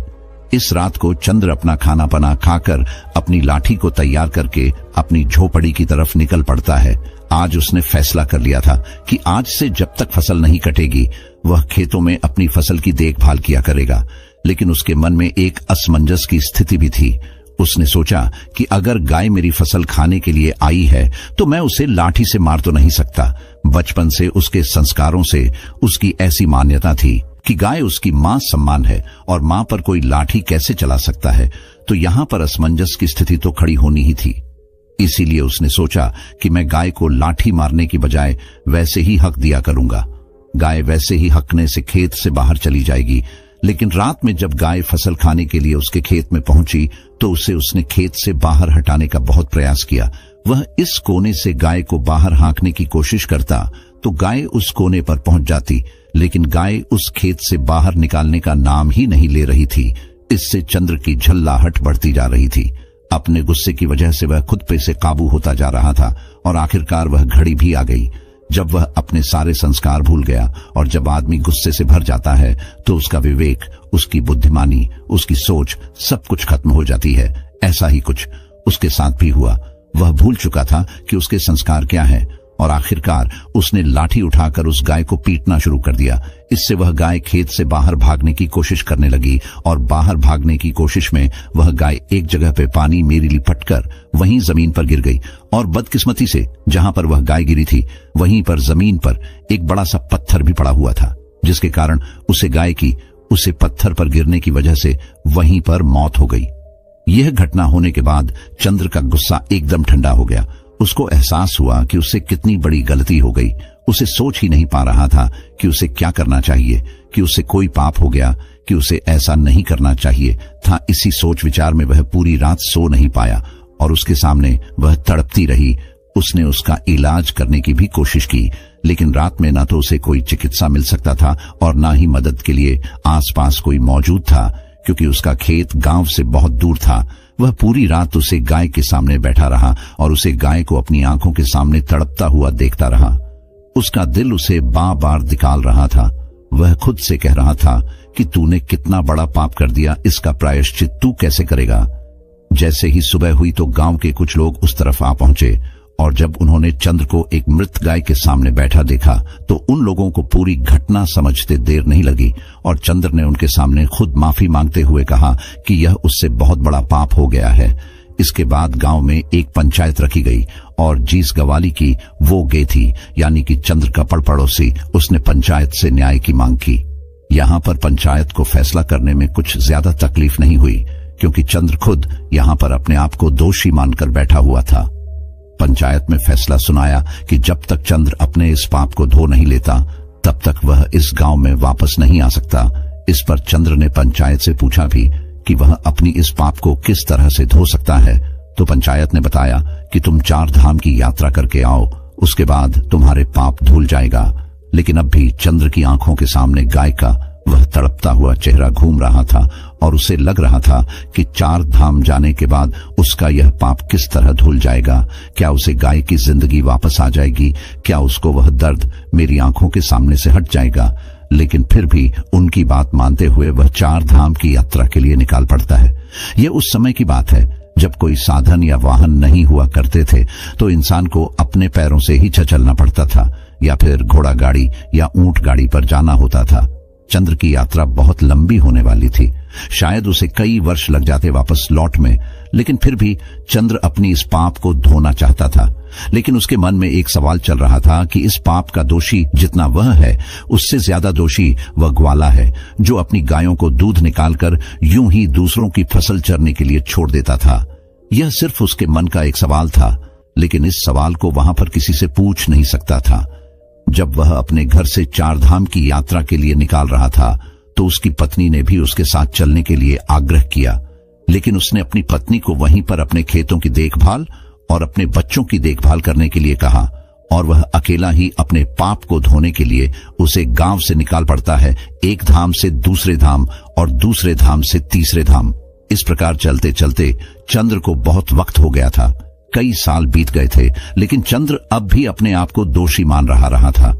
उसके मन से उस गाय का वह चेहरा हट ही नहीं रहा था। जब वह अपने तीसरे धाम की यात्रा पर जा रहा था तो उस यात्रा के बीच में एक जंगल पड़ता था और उस जंगल को पार करते हुए वह धाम था। जब चंद्र उस जंगल को पार कर रहा था तो उसे उस जंगल में एक भिक्षु की कुटिया दिखाई दी। उसे बड़ा ही आश्चर्य हुआ, क्योंकि वहां आसपास कोई भी और मनुष्य दिखाई नहीं दे रहा था। कई कई मीलों तक किसी इंसान की कोई बस्ती वहां पर नहीं थी, और इस मंगल के बीच में यह एक भिक्षु अकेला क्या कर रहा था। इससे चंद्र की जिज्ञासा और ज्यादा बढ़ गई और वह अपनी जिज्ञासा को शांत करने के लिए उस भिक्षु के पास उस कुटिया में पहुंच जाता है। जब चंद्र उस कुटिया में पहुंचा उस वक्त वह भिक्षु ध्यान में लीन था, लेकिन जैसे ही चंद्र ने उस कुटिया में प्रवेश किया वैसे ही भिक्षु अपने ध्यान से बाहर आ गए।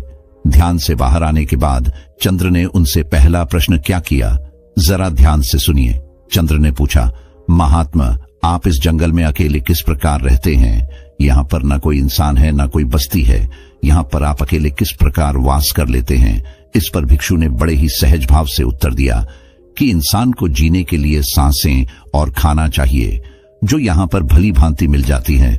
सांसें यह पेड़ पौधे हमें देते हैं और खाना भी यह पेड़ पौधे हमें इस जंगल में दे देते हैं, और जीने के लिए क्या चाहिए? इस पर चंद्र ने पूछा कि महात्मा, फिर भी इंसान को कोई तो चाहिए जिससे वह बात कर सके, जिससे अपनी भावनाएं व्यक्त कर सके। आपके पास तो यहाँ कोई भी नहीं है। इस पर भिक्षु ने जवाब दिया कि यह तुम्हें लगता है कि मेरे पास कोई भी नहीं है, क्योंकि तुम्हारी आंखें सीमित चीजें ही देख पाती हैं, लेकिन मेरे पास वह भी है जो तुम्हारी आंखें नहीं देख पाती और जो कण कण में बसता है। इन बातों से चंद्र को एहसास होने लगा था कि यह कोई साधारण भिक्षु नहीं है। इनकी समझ बहुत गहरी रही है और इनसे मुझे अपने सवालों के जवाब मिल सकते हैं। इसीलिए चंद्र ने उनको अपनी पूरी परिस्थिति बयां कर दी, और सारी बात बताने के बाद चंद्र ने भिक्षु से पूछा कि महात्मा, 2 धाम की यात्रा तो मैं कर चुका हूं, और यह यात्रा करने के बाद भी मेरे मन का बोझ हल्का नहीं हुआ है। मुझे पता है कि मैं 4 धाम की यात्रा भी कर लूंगा तो भी मेरे मन की परिस्थितियां ही रहेगी। कृपया करके आप मेरा मार्गदर्शन करिए। मैं अपने इस पाप को किस तरह धो सकता हूं? इस पाप से किस तरह मुक्ति पा सकता हूं? यह सुनकर वह भिक्षु जोर जोर से हंसने लगता है। इस बात पर इतना जोर जोर से ठाके लगाकर हंसते हुए देखकर चंद्रन भिक्षु से पूछता है कि महात्मा, इसमें हंसने की क्या बात है? आप इतनी जोर जोर से क्यों हंस रहे हैं? इस पर वह भिक्षु कहता है कि भंते, तुम उस पाप को धोने की बात कर रहे हो जो तुमने किया ही नहीं है। तुम अंधकार में भटक गए हो। जो तुमने किया वह कोई पाप नहीं था। वह तुम्हें लगता है कि पाप है, लेकिन वास्तविकता में वह पाप नहीं है। अच्छा ये बताओ, अगर तुम उस गाय को अपना पूरा खेत चरने के लिए छोड़ देते तो क्या वह सही होता? जरा सोचो। इस पर चंद्र कहता है कि नहीं महात्मा, वह तो बिल्कुल भी अच्छा नहीं होता, क्योंकि किसानी करना तो मेरा पैसा है, और अगर वह मेरे खेत की पूरी फसल खा जाती तो मैं अपना परिवार किस प्रकार चलाता, अपना गुजर बसर किस प्रकार करता? यह सुनकर उस भिक्षुक ने कहा, तो यही बात तुम समझ नहीं पा रहे हो। तुम्हारा सबसे बड़ा कर्तव्य यही था कि तुम अपनी फसल की रक्षा करो। वही तुम्हारा सबसे बड़ा कर्म था, और अपने कर्म को पूरा करने के लिए चाहे इंसान को कुछ भी करना पड़े उसे करना चाहिए, और वही तुमने किया। एक उदाहरण देते हुए भिक्षु ने बताया कि जिस प्रकार श्री कृष्ण ने धर्म की रक्षा के लिए कौरवों से युद्ध करने के लिए अर्जुन को गीता का उपदेश दिया और उससे युद्ध करने के लिए प्रेरित किया, क्योंकि वही उस वक्त की प्राथमिकता थी। हमें यह जरूर देखना होगा कि हमारी प्राथमिकता क्या है, और उसी प्राथमिकता के आधार पर हमें अपने कर्म का चुनाव करना होता है। इसके बाद भिक्षु ने चंद्र को समझाते हुए कहा कि जब तक तुम अपने आप को कर्ता समझते रहोगे, यानी कि करने वाला, तब तक तुम्हें दुख ही होता रहेगा। तुम्हारा मन हमेशा संताप झेल रहेगा, क्योंकि तुम समझ रहे हो कि तुम करने वाले हो, तुम कर्ता हो, और वही तुम्हारे दुख का कारण बन जाता है। इस परिस्थिति में तुम्हें लग रहा है कि तुम्हारी वजह से वह गाय मारी गई, क्योंकि तुम अपने आप को कर्ता समझ रहे हो, और यही तुम्हारे दुख का कारण है। लेकिन जब तुम अपने आप को सिर्फ क्रिया समझोगे, कर्म करने वाला समझोगे, तब तुम्हें दुख नहीं होगा, क्योंकि वहां पर तुम कर्ता नहीं हो, वहां पर तुम क्रिया हो। करने वाला और रचने वाला तो कोई और है। तुम इस नाटक में सिर्फ अभिनय कर रहे हो। अपना पात्र पूरा करो और यहां से चलते बनो। अपने आप को इस नाटक का निर्देशक कभी मत समझना, क्योंकि निर्देशक कोई और है। हम तो सिर्फ अभिनेता हैं, जो अपना अभिनय कर रहे हैं, और इस अभिनय में जो पात्र हमें मिला है उसको भली भांति पूरा करना हमारा सबसे बड़ा कर्तव्य है। तुम्हें पात्र मिला है एक किसान का, इसीलिए तुम अच्छे से किसानी करोगे तो ही तुम्हारा निर्देशक यानी कि इस नाटक का निर्देशक खुश होगा। अगर तुम अपना अभिनय अच्छा नहीं करोगे तो उस निर्देशक को कभी अच्छा नहीं लगेगा। इसीलिए तुमने कुछ गलत नहीं किया। तुम अपनी किसानी का पात्र बहुत अच्छे से निभा रहे थे, लेकिन वह कहते हैं ना कि संशय आत्मा विनाश अति, यानी कि जिस मन में शक पैदा हो जाता है, जिस आत्मा में संशय पैदा हो जाता है, वह अपने विनाश पर पहुंच जाती है, वह खुद का विनाश कर लेती है। और यही तुमने किया। तुम्हारे मन में उत्पन्न हो गई कि मैं किसानी करूं या मैं उस गाय के प्रति अपना कर्तव्य निभाऊंगा। वह बहुत गहरा था, जरा ध्यान से सुनिए। चंद्र ने पूछा कि महात्मा, जो कर्म हम करते हैं हमें उसका फल किस प्रकार मिलता है? अगर मैंने कुछ गलत किया ही नहीं तो मैं यहाँ पर प्रायश्चित क्यों भोग रहा हूँ? और अगर मैंने अपना कर्तव्य निभाया, अगर मैंने अपना कर्म पूरा किया है तो मैं यहाँ पर दुख क्यों झेल रहा हूँ? मेरा मन इतने उत्पीड़न से क्यों भरा हुआ है? इस पर बौद्ध भिक्षु ने उसे समझाते हुए कहा कि जब तुम जमीन में कोई बीज डालते हो फसल उगाने के लिए, तो तुम्हें कैसे पता चलता है कि तुम्हारी फसल कौन सा फल देगी? यह सुनकर चंद्र ने जवाब दिया कि महात्मा, यह तो बीज डालने के कई महीनों बाद पता चलता है कि यह फसल कौन सा फल देने वाली है। जब तक हमें यह पता नहीं चलेगा कि यह बीज किस पेड़ का है, तब तक हमें कैसे पता चल सकता है कि यह पेड़ कौन सा फल देने वाला है? यह सुनकर भिक्षु मुस्कुराते हुए कहने लगे कि जिस प्रकार बीज को जमीन में डालने पर हमें पता नहीं होता है कि वह कौन सा फल देगा, उसी प्रकार कर्म करते हुए हमें यह पता नहीं होता कि इस कर्म का फल हमें किस प्रकार मिलेगा। हो सकता है उस कर्म का फल मिलने में कुछ देरी हो जाए, लेकिन उस कर्म का फल मिलता जरूर है। लेकिन इंसान में इतना संयम नहीं रहता, वह इतनी दूरदृष्टि नहीं रखता थे, वह इतना सोच ही नहीं पाता। उसे तो अपने कर्मों का फल तत्क्षण चाहिए। वह तो यह चाहता है कि जैसे ही मैं अपना कर्म करूं वैसे ही मुझे अपना फल मिल जाए। लेकिन ऐसा जिंदगी के किसी पैमाने पर नहीं होता है। कोई भी विद्यार्थी जब मेहनत करता है तो कई साल बाद उसे उस विद्या का परिणाम मिलता है। अगर कोई विद्यार्थी यह सोचे कि आज मैं यह पूरी पुस्तक पढ़ लेता हूं और कल ही मैं परीक्षा में बैठ जाऊं, तो ऐसा हो नहीं सकता है। उसे सालों साल ब्याज करना पड़ता है और उस अभ्यास का फल उसे कब मिलेगा उसे यह पता भी नहीं होता है। लेकिन फिर भी इंसानियत समझ नहीं पाता और हमेशा अंधकार में भटकता रहता है। अपनी बात खत्म करते हुए भिक्षु ने कहा कि तुम अब अपने गांव लौट जाओ। तुम्हें 4 धाम की यात्रा करने की कोई जरूरत नहीं है। तुम अच्छे से गांव में जाकर अपना कर्म करो और वहां पर अपने परिवार की देखभाल करो। यही तुम्हारा अभिन्न है और यही तुम्हारा पात्र है जो तुम्हें इस जीवन में निभाना है। यह सुनकर चंद्र कहता है, लेकिन महात्मा, पंचायत ने मुझे दोषी पाया है और जब तक मैं अपनी सजा पूरी नहीं कर लेता, यानी कि अपना पाप नहीं धो लेता, तब तक मैं कैसे वापस जा सकता हूं? यह तो धोखा होगा, छल होगा, जिसका परिणाम मुझे बाद में भोगना होगा। इस पर वह भिक्षु कहता है कि तुम एक बार अपने गांव में जाओ, वहां की परिस्थिति बहुत कुछ बदल चुकी होगी। वो गांव अब वैसा नहीं रहा होगा जैसा कि तुम छोड़कर आए थे, क्योंकि तुम अपने कर्म अच्छे से कर रहे थे और उन कर्मों के परिणाम अब वहां पर तुम्हारे परिवार को मिलने शुरू भी हो चुके होंगे। जाओ, इस चीज को अपनी आंखों से देखो और कर्मों के इस विधान को भली भांति समझो।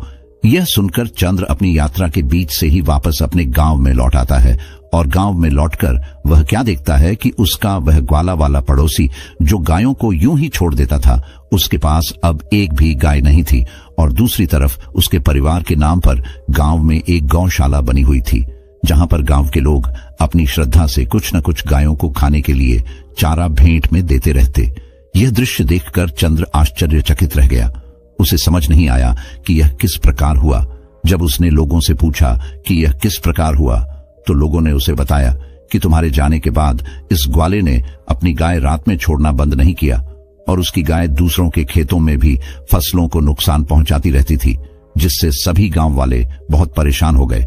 और आखिरकार एक दिन पंचायत हुई और पंचायत ने यह निर्णय किया कि चंद्र से कुछ गलत नहीं हुआ था।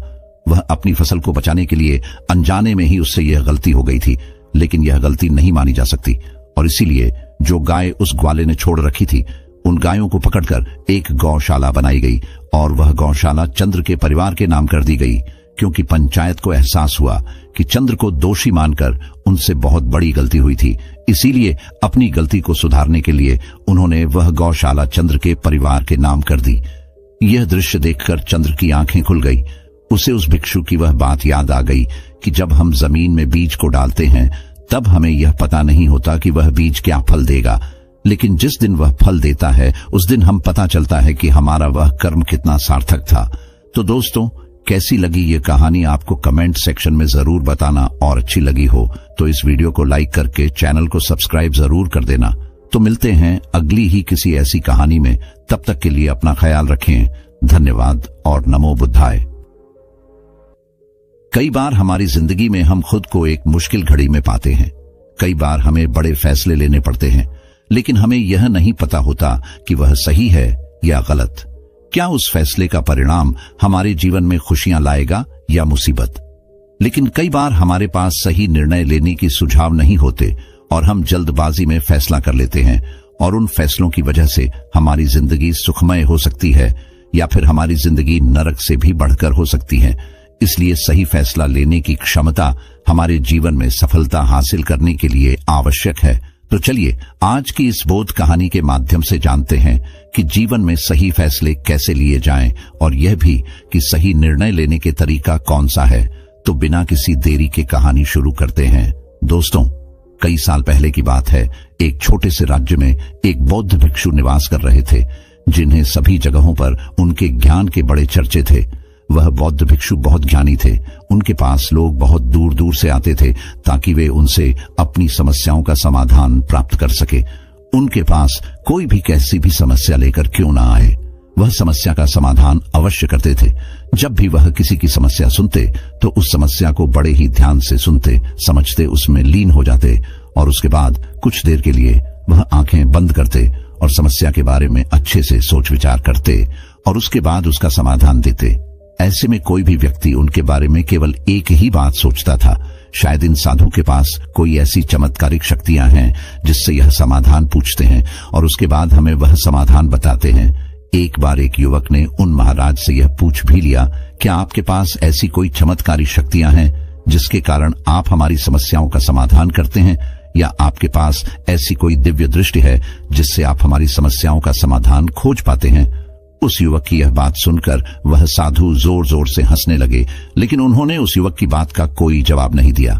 उसके कुछ ही दिनों बाद उस राज्य में एक बड़ी अजीब सी घटना घटी। उस राज्य में एक बुढ़िया औरत रहा करती थी जो अपने पूरे घर में अकेले ही रहती थी। उसका कोई न था। उस राज्य से होकर 4 मित्र अपने घर की ओर जा रहे थे। वे लोग दूसरे नगर में काम करके पैसा इकट्ठा करके अपने गांव की ओर जा रहे थे। ये बात बहुत पुराने जमाने की है, जब यातायात के साधन न हुआ करते थे, इसलिए वे लोग पैदल ही यात्रा किया करते थे।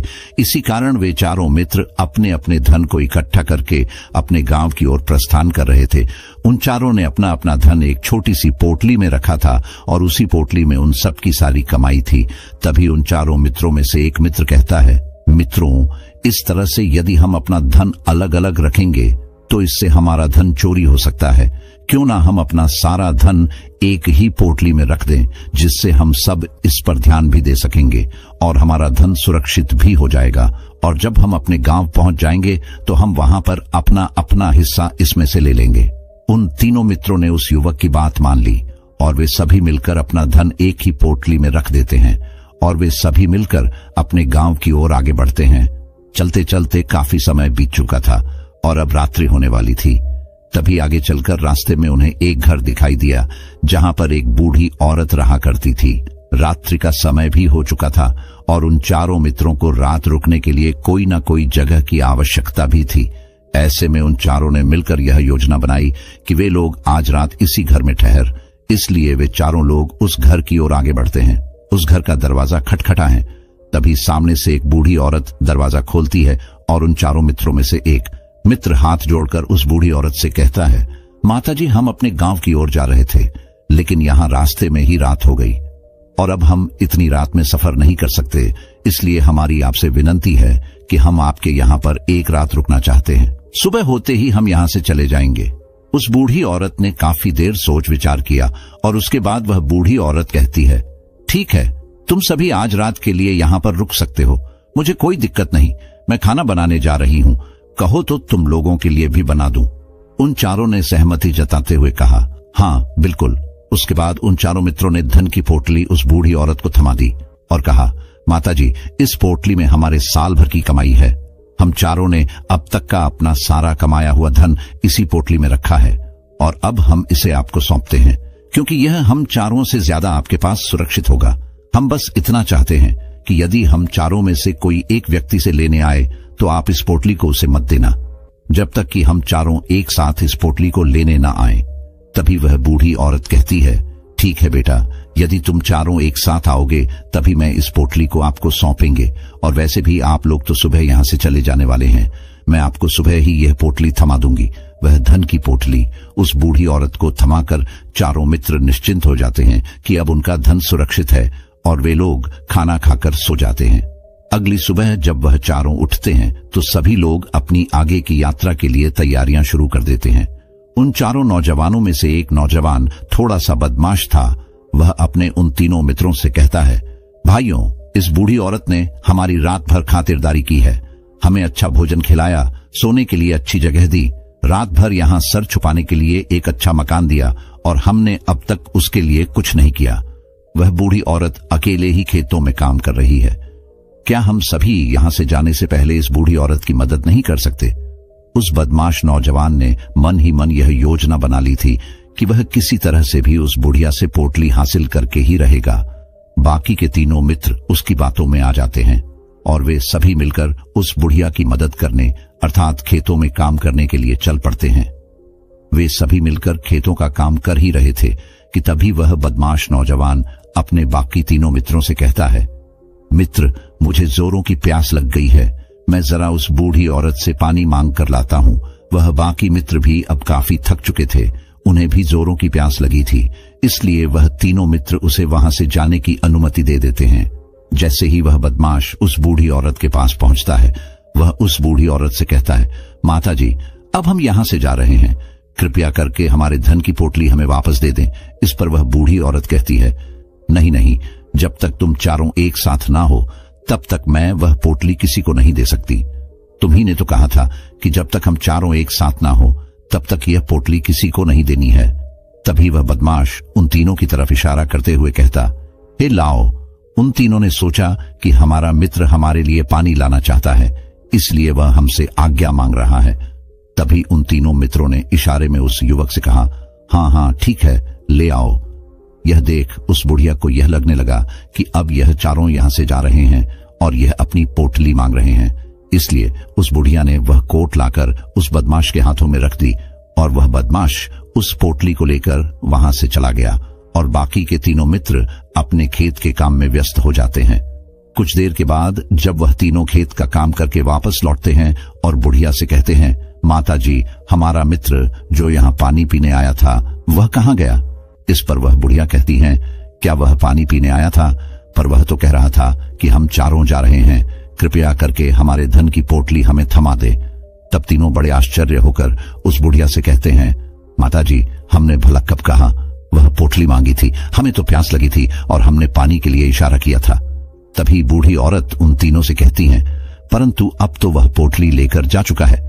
तभी वह तीनों मित्र सर पकड़कर रोने लगते हैं और कहते हैं, माताजी, उसमें हमारा सारा कमाया हुआ धन था जो वह अकेले लेकर भाग चुका है। हमने तो आपको कहा था कि जब तक हम चारों एक साथ ना आए तब तक आपको वह पोटली किसी को नहीं देनी है, फिर आपने ऐसा क्यों किया? इसमें आप ही की गलती है। हमने आपको उस पोटली की हिफाजत के लिए रखा था और आपने उसे एक ऐसे आदमी के हाथों में दे दिया जिसने हमारा सारा धन हमसे लूट लिया। हम बर्दाश्त नहीं करेंगे। हम राजा के पास जाएंगे और राजा से आपकी शिकायत करेंगे, न्याय की मांग करेंगे।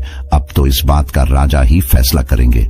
तीनों नौजवान क्रोधित होकर राज दरबार में पहुंच जाते हैं और अपनी सारी समस्या उन राजा को बता देते हैं। जब वह राजा उन तीनों नौजवानों की बात ध्यानपूर्वक सुनता है तो वह तुरंत ही उस बुढ़िया को राज दरबार में पेश होने का आदेश देता है। राजा के आदेश पर राजा के सैनिक तुरंत ही उस बूढ़ी औरत को राज दरबार में पेश करते हैं और राजा भरी दरबार उस बूढ़ी औरत को दोषी करार कर देता है और कहता है, तुम्हें वह पोटली उस अकेले व्यक्ति को नहीं देनी चाहिए थी। जब उन्होंने तुमसे कहा था कि जब तक वह चारों एक साथ उस पोटली को लेने ना आए तब तक तुम्हें वह धन किसी को नहीं देना चाहिए था। इसमें तुम्हारी गलती है और अब तुम्हें इसका हर्जाना भरना होगा। तुम्हें इनका धन लौटाना होगा। राजा का यह आदेश सुनकर बूढ़ी औरत फूट फूट कर रोने लगती है और राजा से मदद की गुहार लगाती है और कहती है, हे राजन, मैं तो एक बूढ़ी औरत हूँ और मेरे पास इतना धन नहीं है और ना ही मेरे घर में कोई ऐसा है जो धन कमाता हो। मेरे पास इतना धन नहीं कि मैं इनका धन लौटा सकूं। मैं तो अकेली हूं, बेसहारा हूं। कृपा करके मुझ पर रहम करें। लेकिन राजा उस बूढ़ी औरत की एक नहीं सुनता। वह बूढ़ी औरत रोते हुए अपने घर की ओर जा रही थी। ये सोच रही थी कि आखिर मैं इतना धन कहां से लाऊं, कि कैसे मैं उन लोगों का ये धन उन्हें लौट आऊंगी। मेरे पास इतना धन नहीं है, मैं क्या करूं, कैसे करूं, कहां से लाऊं इतना धन। यदि मैंने उनका धन नहीं लौटाया तो मुझे राजा मार डालेगा। वैसे भी मेरी ही गलती है। जब उन चारों ने मिलकर मुझसे कहा था कि जब तक हम चारों एक साथ ना आए तब तक वह पोटली किसी को नहीं थमा नहीं है, फिर भी मैंने वह पोटली केवल उस एक व्यक्ति को थमा दी। इसमें गलती तो मेरी ही है। वह रोते रोते यह सारी बातें सोचते हुए अपने घर की ओर जा रही थी। तभी रास्ते में उस बूढ़ी औरत को वही संत मिले जो उस नगर में किसी भी समस्या का समाधान बड़ी ही सरलता और सहजता से करते हैं। उन्होंने उस बूढ़ी औरत से कहा, क्या बात है बेटी, क्यों रो रही हो? इस पर वह बूढ़ी औरत उस संत को सब कुछ सच सच बता देती है और कहती है, हे महाराज, इसमें गलती तो मेरी ही है। उन चारों ने तो पहले ही कहा था कि जब तक वे चारों एक साथ ना आए तब तक वह पोटली मुझे किसी को नहीं देनी है। लेकिन मेरी हिम्मत मारी गई थी जो मैंने वह पोटली केवल एक व्यक्ति को थमा दी और वह उनका सारा धन लेकर वहां से भाग गया। लेकिन अब मुझे यह समझ नहीं आ रहा कि मैं वह सारा धन कहां से लाऊं, कैसे जुटा हम। मेरे पास इतना धन नहीं है और राजा ने तो आदेश भी दे दिया है कि मुझे उनका धन लौटाना ही पड़ेगा।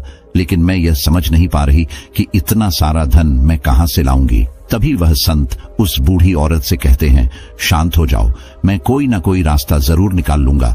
इतना कहकर वह संत वहीं पर बैठ जाते हैं, ध्यान करने लगते हैं। कुछ देर के लिए आंखें बंद कर सोचते हैं, विचार करते हैं। मौन रहकर वह समस्या का समाधान निकालते हैं और उसके बाद वह उस बूढ़ी औरत से कहते हैं, बेटी, राजा ने किया है वह बिल्कुल गलत है। आपने जो किया इसमें आपकी कोई गलती नहीं है। राजा का फैसला गलत है।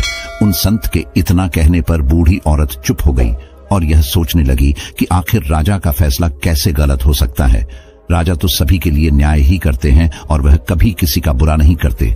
फिर आखिर आज राजा का फैसला कैसे गलत हो गया? उन संत और उस बुढ़िया की बात आसपास के खड़े लोग सभी लोग सुन रहे थे और वे लोग भी बड़े अचरज में थे, क्योंकि राजा का फैसला कैसे गलत हो सकता है। राजा ने तो बिल्कुल सही फैसला लिया है। इस बूढ़ी औरत ने ही गलती की है। उन चारों का धन केवल एक ही को थमा दिया। ऐसे में इस बुढ़िया को उनका धन तो लौटाना ही चाहिए। राजा ने गलत फैसला कहाँ किया है? तभी वह संत उस बूढ़ी औरत से कहते हैं, जाओ और राज दरबार में कह दो कि हे राजन, आपका फैसला गलत है और सही क्या है, गलत क्या है, इसका फैसला मैं करूंगा। पहले तो बूढ़ी औरत इतनी हिम्मत ही नहीं जुटा पा रही थी कि वह राज दरबार में जाकर भरे राज दरबार में राजा को यह कह सके कि राजन, आपका फैसला गलत है। लेकिन जैसे तैसे उसने हिम्मत जुटाई और वह वापस राज दरबार लौटी। उसने डरते हुए भरे राज दरबार राजा से बड़ी थर्रा आवाज में कहा, हे राजन, आपने जो फैसला किया है वह फैसला गलत है। इतना कहकर उसने राजा को सारी बात सच सच बता दी। उस बूढ़ी औरत की बात सुनकर राजा बहुत क्रोधित हुआ। राजा ने उस बूढ़ी औरत से कहा, कौन है वह संत जिसने मेरे फैसले को गलत बताया है? क्या उन्हें नहीं लगता कि मैंने सही निर्णय लिया है? मैं हर रोज कई निर्णय लेता हूँ, कई फैसले करता हूँ, लेकिन आज तक कभी किसी ने मुझसे यह नहीं कहा कि मेरा फैसला गलत है। यदि उन संत ने मुझे सही फैसला ना सुनाया, उन्हें फांसी की सजा दे दूंगा। यह बात पूरे नगर में फैल गई। सभी लोग यह जानने के लिए हैरान थे कि आखिर वह साधु ऐसा कौन सा फैसला सुनाने वाले हैं जो राजा से भी उचित होगा, जिसमें सबके लिए न्याय होगा। राजा ने सैनिकों को तुरंत ही आदेश दिया कि जाओ और संत को राज दरबार में लाओ। राजा की आज्ञा के अनुसार वे सैनिक तुरंत ही उन संत को लेने के लिए निकल पड़े। वे लोग कुछ ही देर बाद उन संत को लेकर राज दरबार पहुंचे। राज दरबार में सभी लोग उपस्थित थे और सभी लोग उन संत के फैसले का इंतजार कर रहे थे। उन संत को देखकर राजा कहता है, महाराज, आपको ऐसा क्यों लगता है कि हमने जो फैसला किया है वह गलत है? इस बुढ़िया ने यह वादा किया था कि वह चारों लोगों को एक साथ ही वह पोटली जमाएगी। फिर आखिर उसने अपना वादा क्यों तोड़ा? इसने यह गलती क्यों की कि इसने केवल एक ही को पोटली थमा दी और वह उनका सारा धन लेकर यहाँ से भाग गया? तो क्या इसमें इसकी गलती नहीं है? क्या इससे इनका धन नहीं लौटा आना चाहिए? इस पर वह साधु बड़ी विनम्रता से राजा से कहते हैं, हे राजन, यह आपका फैसला था, लेकिन मैं आपसे कुछ कहना चाहता हूँ। इस पर राजा कहता है, ठीक है, कहिए, आप क्या कहना चाहते? इस पर वह साधु बड़ी विनम्रता से राजा से कहता है, हे राजन, जैसा कि वादा किया गया था कि पोटली एक साथ उन चारों को ही दी जाएगी, तो अभी तो यह केवल 3 है, चौथा कहाँ है? तो इनसे कहिए कि यह लोग यहाँ से वापस जाएं और अपने उस चौथे मित्र को यहाँ लेकर आए, तभी इनका धन वापस किया जाएगा। और वादा भी ऐसा ही किया गया था कि जब तक चारों लोग एक साथ ना हो तब तक उनका धन उन्हें नहीं लौटाया जाएगा। और यदि यह बूढ़ी औरत इन तीनों को धन लौटा देती है तो यह बूढ़ी औरत अपना वादा तोड़ देगी और यह सही नहीं है। इसलिए यदि आप चाहते हैं कि इनका धन लौट आया जाए तो पहले इनसे कहिए कि यह लोग जाएं और अपने उस चौथे मित्र को यहाँ पर वापस ले आए। उस राज्य दरबार में हर कोई इस बात को सुनकर बहुत खुश हुआ। सभी ने उन संत की बहुत तारीफ की। राजा भी उन संत के इस फैसले से पूरी तरह से सहमत था। राजा तुरंत ही उन संत के सामने सिर झुका लेता है और हाथ जोड़कर उनसे कहता है, हे महाराज, आपका यह फैसला इतना सही कैसे हो सकता है? आखिरी बात मेरे दिमाग में आई क्यों नहीं? मैंने इस बात को इस तरह से सोचा क्यों नहीं? तभी वह साधु उस राजा से कहते हैं, हे राजन, आपके पास और भी काम होते हैं, आप दिन भर व्यस्त रहते हैं और आपको जल्दबाजी में फैसले लेने पड़ते हैं। आपने इस मामले को सुना, समझा, लेकिन इसे देखने में आप गलती कर गए। इससे आपने केवल ऊपरी तौर पर देखा, आपने इसकी गहराई तक जाने का प्रयास तक नहीं किया। यदि आपने इस मामले की गहराई को देखा होता, समझा होता, तो आप भी इसी नतीजे पर आते। जब तक हम किसी मामले की गहराई तक नहीं जाते तब तक हम उसका सही समाधान नहीं निकाल सकते। लेकिन हम में से अधिकांश लोग तो अपने फैसले केवल जल्दबाजी में लेना चाहते हैं, भले ही वह मामला कितना भी गंभीर क्यों ना हो। हमें तो बस अपना हक चाहिए, हमारा नाम होना चाहिए, भले ही फैसला हमारे लिए आगे चलकर हमारे लिए नुकसानदेही क्यों ना हो। लेकिन हम तो उस मामले की गहराई तक जाने के लिए सोचते तक नहीं। तभी वह राजा उन संत से कहता है, हे महाराज, क्या आपके पास कोई दिव्य शक्तियां हैं? क्या आपके पास ऐसी कोई चमत्कारिक शक्ति है जिसे आप सवाल करते हैं और बदले में वह आपको जवाब देती है, जिस कारण आप सटीक और सही समाधान बता पाते हैं? राजा की यह बात सुनकर वसंत मुस्कुराने लगे और राजा से कहते हैं, हे राजन, ये सवाल मुझसे कई लोगों ने पूछा है और मैंने कभी किसी का कोई जवाब नहीं दिया, लेकिन आप इस राज्य के राजा हैं, इसलिए मैं आपके इस प्रश्न का उत्तर देता हूँ। आप में से कई लोगों को यहाँ ऐसा लगता है कि मेरे पास कोई ऐसी शक्तियां हैं जिससे मैं बात कर सकता हूँ, जिससे मैं कोई भी समस्या का समाधान पा सकता हूँ। लेकिन मैं आप लोगों को एक बात सच सच बता देता हूँ, मेरे पास ऐसी कोई शक्तियां नहीं है। मैं तो केवल हर मामले की गहराई तक सोचता हूँ, उस बात पर विचार करता हूँ, और जब मैं विचार करता हूँ तो मेरे सामने कई सारे समाधान आते हैं, और जो समाधान मेरे सामने आते हैं मैं उन पर भी विचार करता हूँ, उनके बारे में भी गहराई तक जाता हूँ। और जब मुझे लगता है कि इस समस्या का समाधान यही होना चाहिए, तभी मैं समाधान उस व्यक्ति को देता हूँ ताकि वह अपनी समस्या का समाधान कर सके। अब आप ही सोचिए, आप जल्दबाजी में यह फैसला लेकर इस बुढ़िया का जीवन पूरी तरह से बर्बाद कर देते। हमारा पूरा जीवन केवल एक फैसले पर निर्भर करता है। यदि वह फैसला सही हुआ तो हमारा जीवन अच्छा बन जाएगा, और यदि वह फैसला गलत निकला तो हमारा जीवन नर्क से भी बदतर हो सकता है। इसलिए यदि आप सही और सटीक फैसला लेना चाहते हैं तो आपको मौन रहना सीखना पड़ेगा। मौन रहकर उस पर विचार करना सीखना होगा, क्योंकि हमारे फैसले ही हमारा भविष्य तय करते हैं, हमारी जिंदगी का अगला पड़ाव तय करते हैं। फिर चाहे वह फैसले छोटे हों या बड़े, वे ही हमारी जिंदगी को निर्धारित करते हैं। इसलिए सबसे पहले हमें सही फैसले लेने के लिए मौन रहना सीखना आवश्यक है, उन पर विचार करना आवश्यक है। और जब आप ऐसा करते हैं तो आपके सामने एक ही समस्या के कई सारे समाधान निकल कर आते हैं, और जब आप उन पर गौर करेंगे तो आपको यह समझ में आएगा कि उन फैसलों का समाधान कैसा होना चाहिए, कि समाधान से आपको क्या फायदा होगा और क्या नुकसान होगा। या उस समाधान पर सोच और विचार करने पर ही आप उसे समझ सकते हैं, और तभी आप यह निर्णय भी ले सकते हैं कि क्या यह समाधान उचित रहेगा या नहीं, और यह सब संभव हो सकता है यदि हम कम बोलना शुरू करें, अब पूरी तरह से मौन हो जाए। इसका अर्थ यह है कि आप भीतर से शांत हो जाएं, और जब आप भीतर से शांत होने लगते हैं तो आपका मन स्पष्ट होने लगता है, साफ होने लगता है, और आप किसी भी चीज पर सोच विचार कर सकते हैं। और जब आप भीतर से शांत होने लगते हैं तो आप ऊपर से भी कम बोलते हैं, और जब आप धीरे धीरे कम बोलने के आदी हो जाते हैं तो आप साफ और स्पष्ट तौर पर सोच और समझ पाते हैं। आपके विचारों में शुद्धता आ जाती है, जिससे आपको यह साफ और स्पष्ट देखने को मिल जाता है यह कौन सा फैसला सही होगा और कौन सा फैसला गलत होगा। आपको उस परिस्थिति में क्या करना चाहिए और क्या नहीं करना चाहिए। लेकिन हम में से अधिकांश लोग अपने आप को सही साबित करने के लिए, अपने आप को ऊंचा साबित करने के लिए अत्यधिक बोलते हैं, और इतना बोलते हैं कि हर कोई उनकी बातों को गंभीरता से नहीं लेता। उन्हें ऐसा लगता है कि मानो ज्यादा बोलना ही हमारे लिए हमारा शस्त्र है, लेकिन वह ये भूल जाते हैं कि वह अत्यधिक बोलकर मूर्ख बन रहे हैं। लोग हमारा मजाक बनाते हैं, हमें मूर्ख समझते हैं, हमसे दूर रहने लगते हैं, क्योंकि उन्हें हमारी बकबक अच्छी नहीं लगती।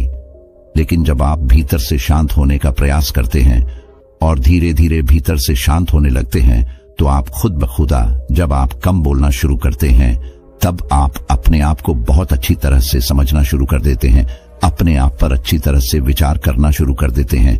तब आपको यह बात भी बहुत अच्छी तरह से समझ में आने लगती है कि जो हम बेकार की बकबक करते हैं उस पर हमारे शरीर की बेवजह ही कितनी सारी ऊर्जा यूं ही व्यर्थ हो जाती है, नष्ट हो जाती है, जिसे हम चाहे तो किसी जरूरी काम में लगा सकते हैं, फैसले लेने में लगा सकते हैं, जिससे हम तनाव मुक्त रह सकते हैं और हमें अच्छी नींद भी आ सकती है। और यदि आप इसी प्रकार सोच विचार कर फैसले लेना शुरू करते हैं तो आपका मस्तिष्क भी अच्छी तरह से काम करने लगता है, और आपका मस्तिष्क पहले से भी ज्यादा शक्तिशाली हो जाता है। और इसका एक बहुत अच्छा उदाहरण भी आपको मैं बताना चाहूंगा। जब आप स्कूल में पढ़ते थे या फिर आज भी आप पढ़ रहे हो तो आपने देखा होगा कि जो बच्चे होनहार होते हैं, होशियार होते हैं, वे लोग बहुत कम बातें करते हैं और अपना समय सही चीजों में लगाते हैं। वह अधिकांशतः अपना समय मौन होकर ही बिताते हैं। इसी वजह से वह पढ़ाई करने में बहुत तेज होते हैं। वह जो कुछ भी पढ़ना चाहते हैं वह उसे याद कर ले जाते हैं। लेकिन वहीं पर दूसरी तरफ जो लोग बहुत अधिक बोलते हैं, यदि आप उन्हें पूरे 24 घंटे भी दे दें तो भी वह उस तरह से उन चीजों को याद नहीं रख सकते जिस तरह से वह मौन रखने वाले बच्चे उन बातों को याद कर लेते हैं। और महान चाणक्य ने भी यही कहा है कि जो व्यक्ति यह समझ जाता है कि उसे कब, कहां और कितना बोलना चाहिए, उस व्यक्ति को सफल होने से कोई नहीं रोक सकता। और आप इतिहास उठाकर देख सकते हैं, आज तक जो भी लोग महान हैं, जो लोग भी सक्सेसफुल बने हैं, उन लोगों की आदत बहुत कम बोलने की है। उनका पूरा ध्यान केवल अपने लक्ष्य पर होता है और अपना पूरा समय वह अपने लक्ष्य को पाने में ही लगा देते हैं। इसीलिए आपको भी यह आदत अपने जीवन में उतार चाहिए। और कम बोलने का अर्थ यह नहीं कि आप ऊपर से कम बोले, बल्कि आप भीतर से कम बोली है। भीतर से शांत रहिए। यदि आप रोज इसका अभ्यास करते हैं तो केवल कुछ दिनों में ही इससे होने वाले लाभ आपको आपके सामने नजर आने लगेंगे। एक बार की बात है, बुद्ध अपने शिष्य आनंद के साथ एक नदी के किनारे बैठे थे। आनंद ने देखा कि नदी में एक छोटा सा बीज बह रहा था। वह बीज धीरे धीरे पानी के प्रवाह के साथ बहता जा रहा था। आनंद ने जिज्ञासा से पूछा, गुरुदेव, यह छोटा सा बीज कहां जा रहा है? क्या इससे कुछ बनेगा? बुद्ध मुस्कुराए और बोले, आनंद, यह छोटा सा बीज ही जीवन का प्रतीक है। यह बह रहा है, लेकिन यह खत्म नहीं हो रहा है। बुद्ध ने समझाया, जैसे यह बीज अपने प्रवाह में बदलाव को अपनाता हुआ यात्रा कर रहा है, वैसे ही हमारे जीवन में भी बदलाव आते रहते हैं। यह बीज कहीं ठहरेगा जहां इसे उचित भूमि और पानी मिलेगा, तब यह अंकुरित होगा, एक पौधा बनेगा और फिर एक विशाल वृक्ष में बदल जाएगा। यह किसी न किसी रूप में परिवर्तित होगा। आनंद ने पूछा, परिवर्तित कैसे गुरुदेव? बुद्ध मुस्कुराए और कहा, देखो आनंद, यह बीज पानी में बह रहा है, लेकिन यह मर नहीं रहा है। यह अपने भीतर जीवन की शक्ति लिए हुए है। यह शक्ति इसे किसी न किसी रूप में उभरने देगी। हो सकता है यह एक पौधे में बदल जाए या फिर किसी और रूप में, लेकिन यह खत्म नहीं होगा, यह बदलेगा। ठीक वैसे ही आनंद, हमारा जीवन भी है। हम लगातार बदल रहे हैं। हमारा शरीर बदल रहा है, हमारा मन बदल रहा है, हमारी परिस्थितियां बदल रही हैं, लेकिन हमारा सार, हमारा आत्मा, वह कभी नहीं बदलता। वह हमेशा वही रहता है, बस रूप बदलता रहता है। आनंद ने गहराई से सोचा और कहा, तो क्या इसका मतलब है कि हर बदलाव हमारे जीवन का हिस्सा है? बुद्ध ने कहा, जी हां, जीवन एक निरंतर परिवर्तन की प्रक्रिया है। कुछ खत्म होता है तो कुछ नया शुरू होता है। महत्वपूर्ण यह है कि हम परिवर्तन को स्वीकार करें और उसमें से सीखें। बुद्ध ने आगे कहा, परिवर्तन डरा देने वाला नहीं होता, आनंद, यह जीवन का एक स्वाभाविक हिस्सा है। महत्वपूर्ण यह है कि हम परिवर्तन के साथ बहें, उसके विरुद्ध न लड़े।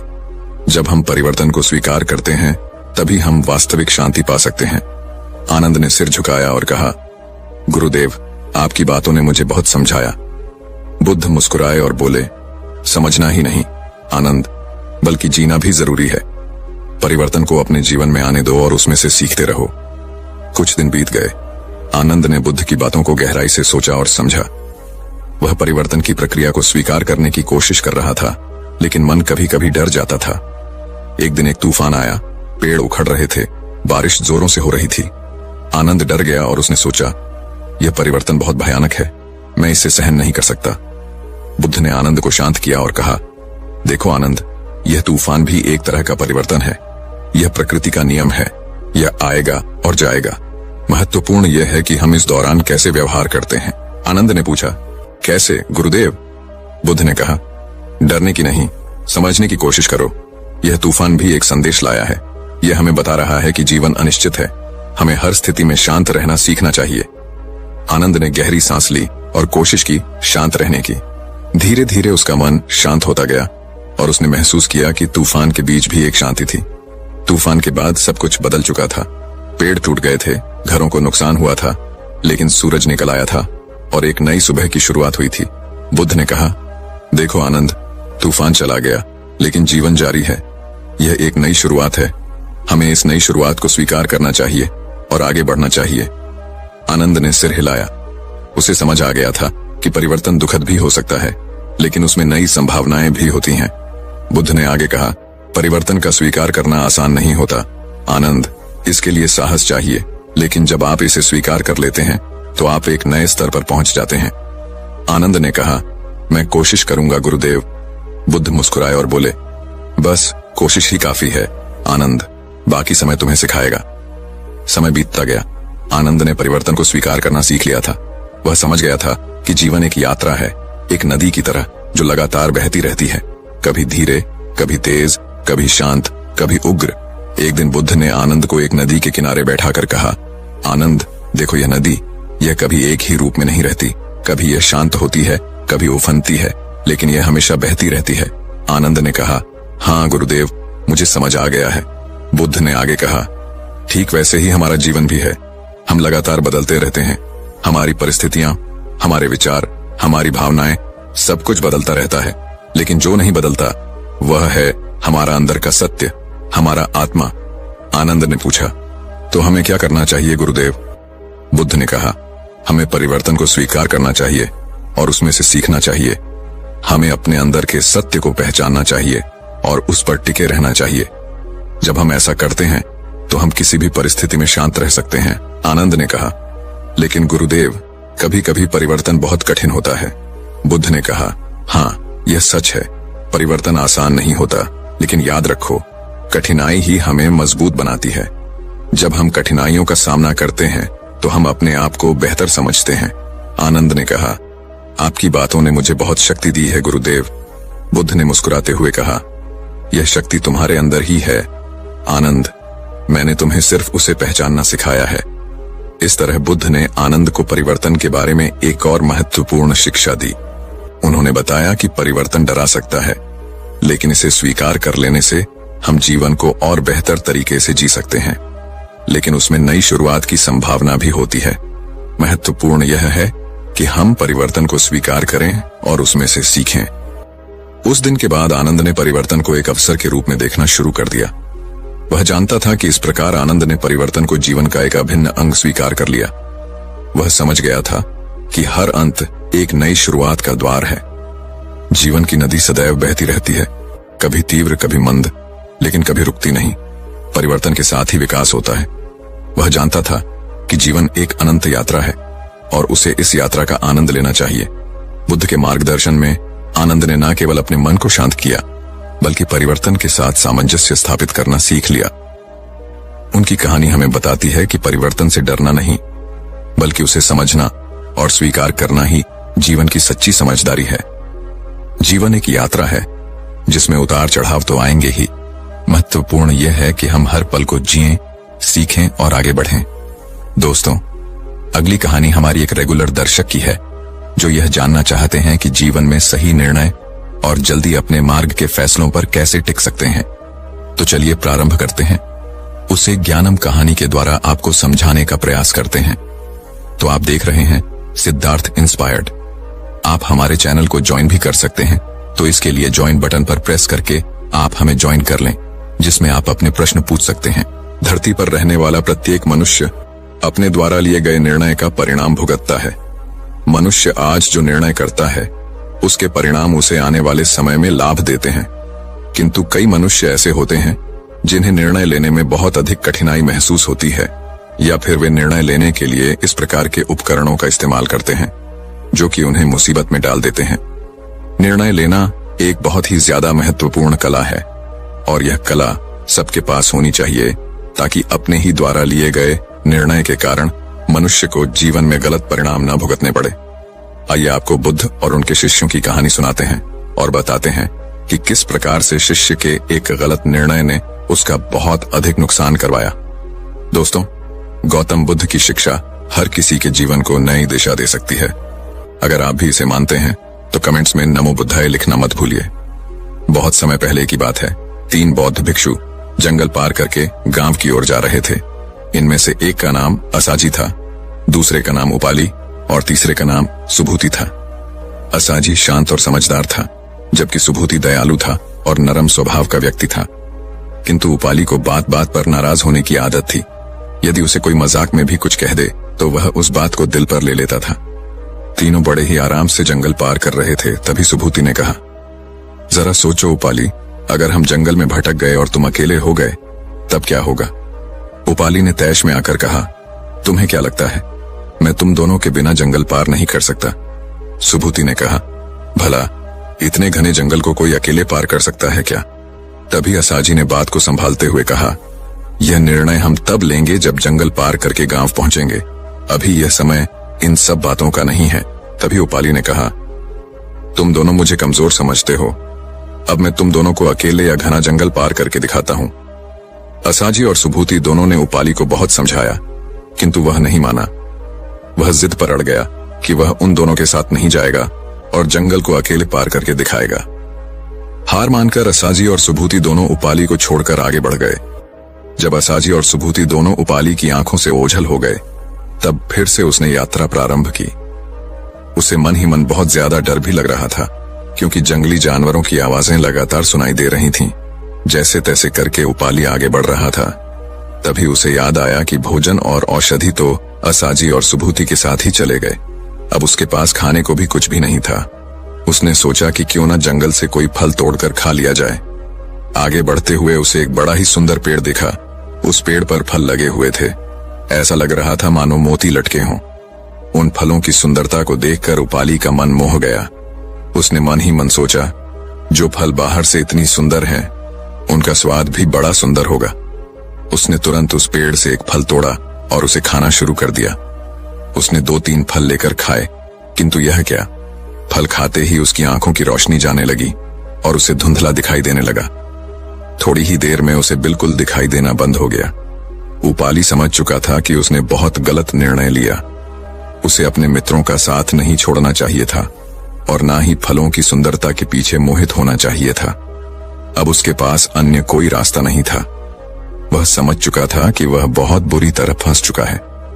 वह थोड़ी देर वहीं बैठ रहा और फिर एक लकड़ी के सहारे आगे बढ़ने की कोशिश करने लगा। उसे कुछ समझ में नहीं आ रहा था कि वह किस ओर जा रहा है, किंतु तभी उसे महसूस हुआ कि शायद आसपास कोई व्यक्ति है।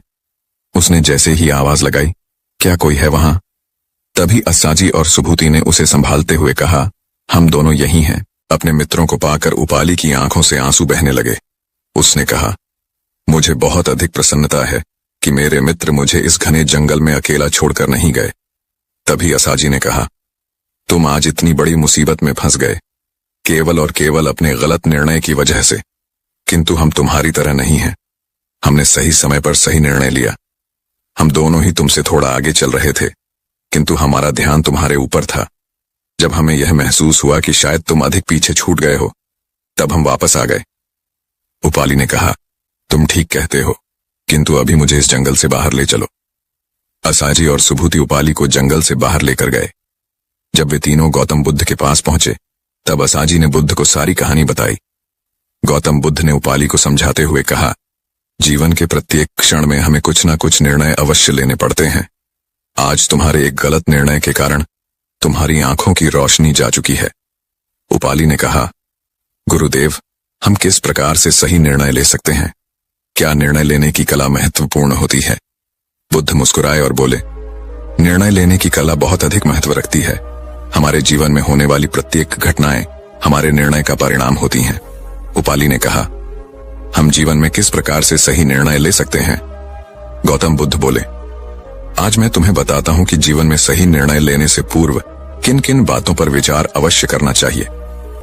सर्वप्रथम, अशांत दिमाग से कोई भी निर्णय नहीं लेना चाहिए। जब मन अशांत अथवा क्रोध की स्थिति में हो, तब कोई निर्णय नहीं लेना चाहिए। इससे निर्णय के सफल होने की संभावनाएं कम हो जाती हैं।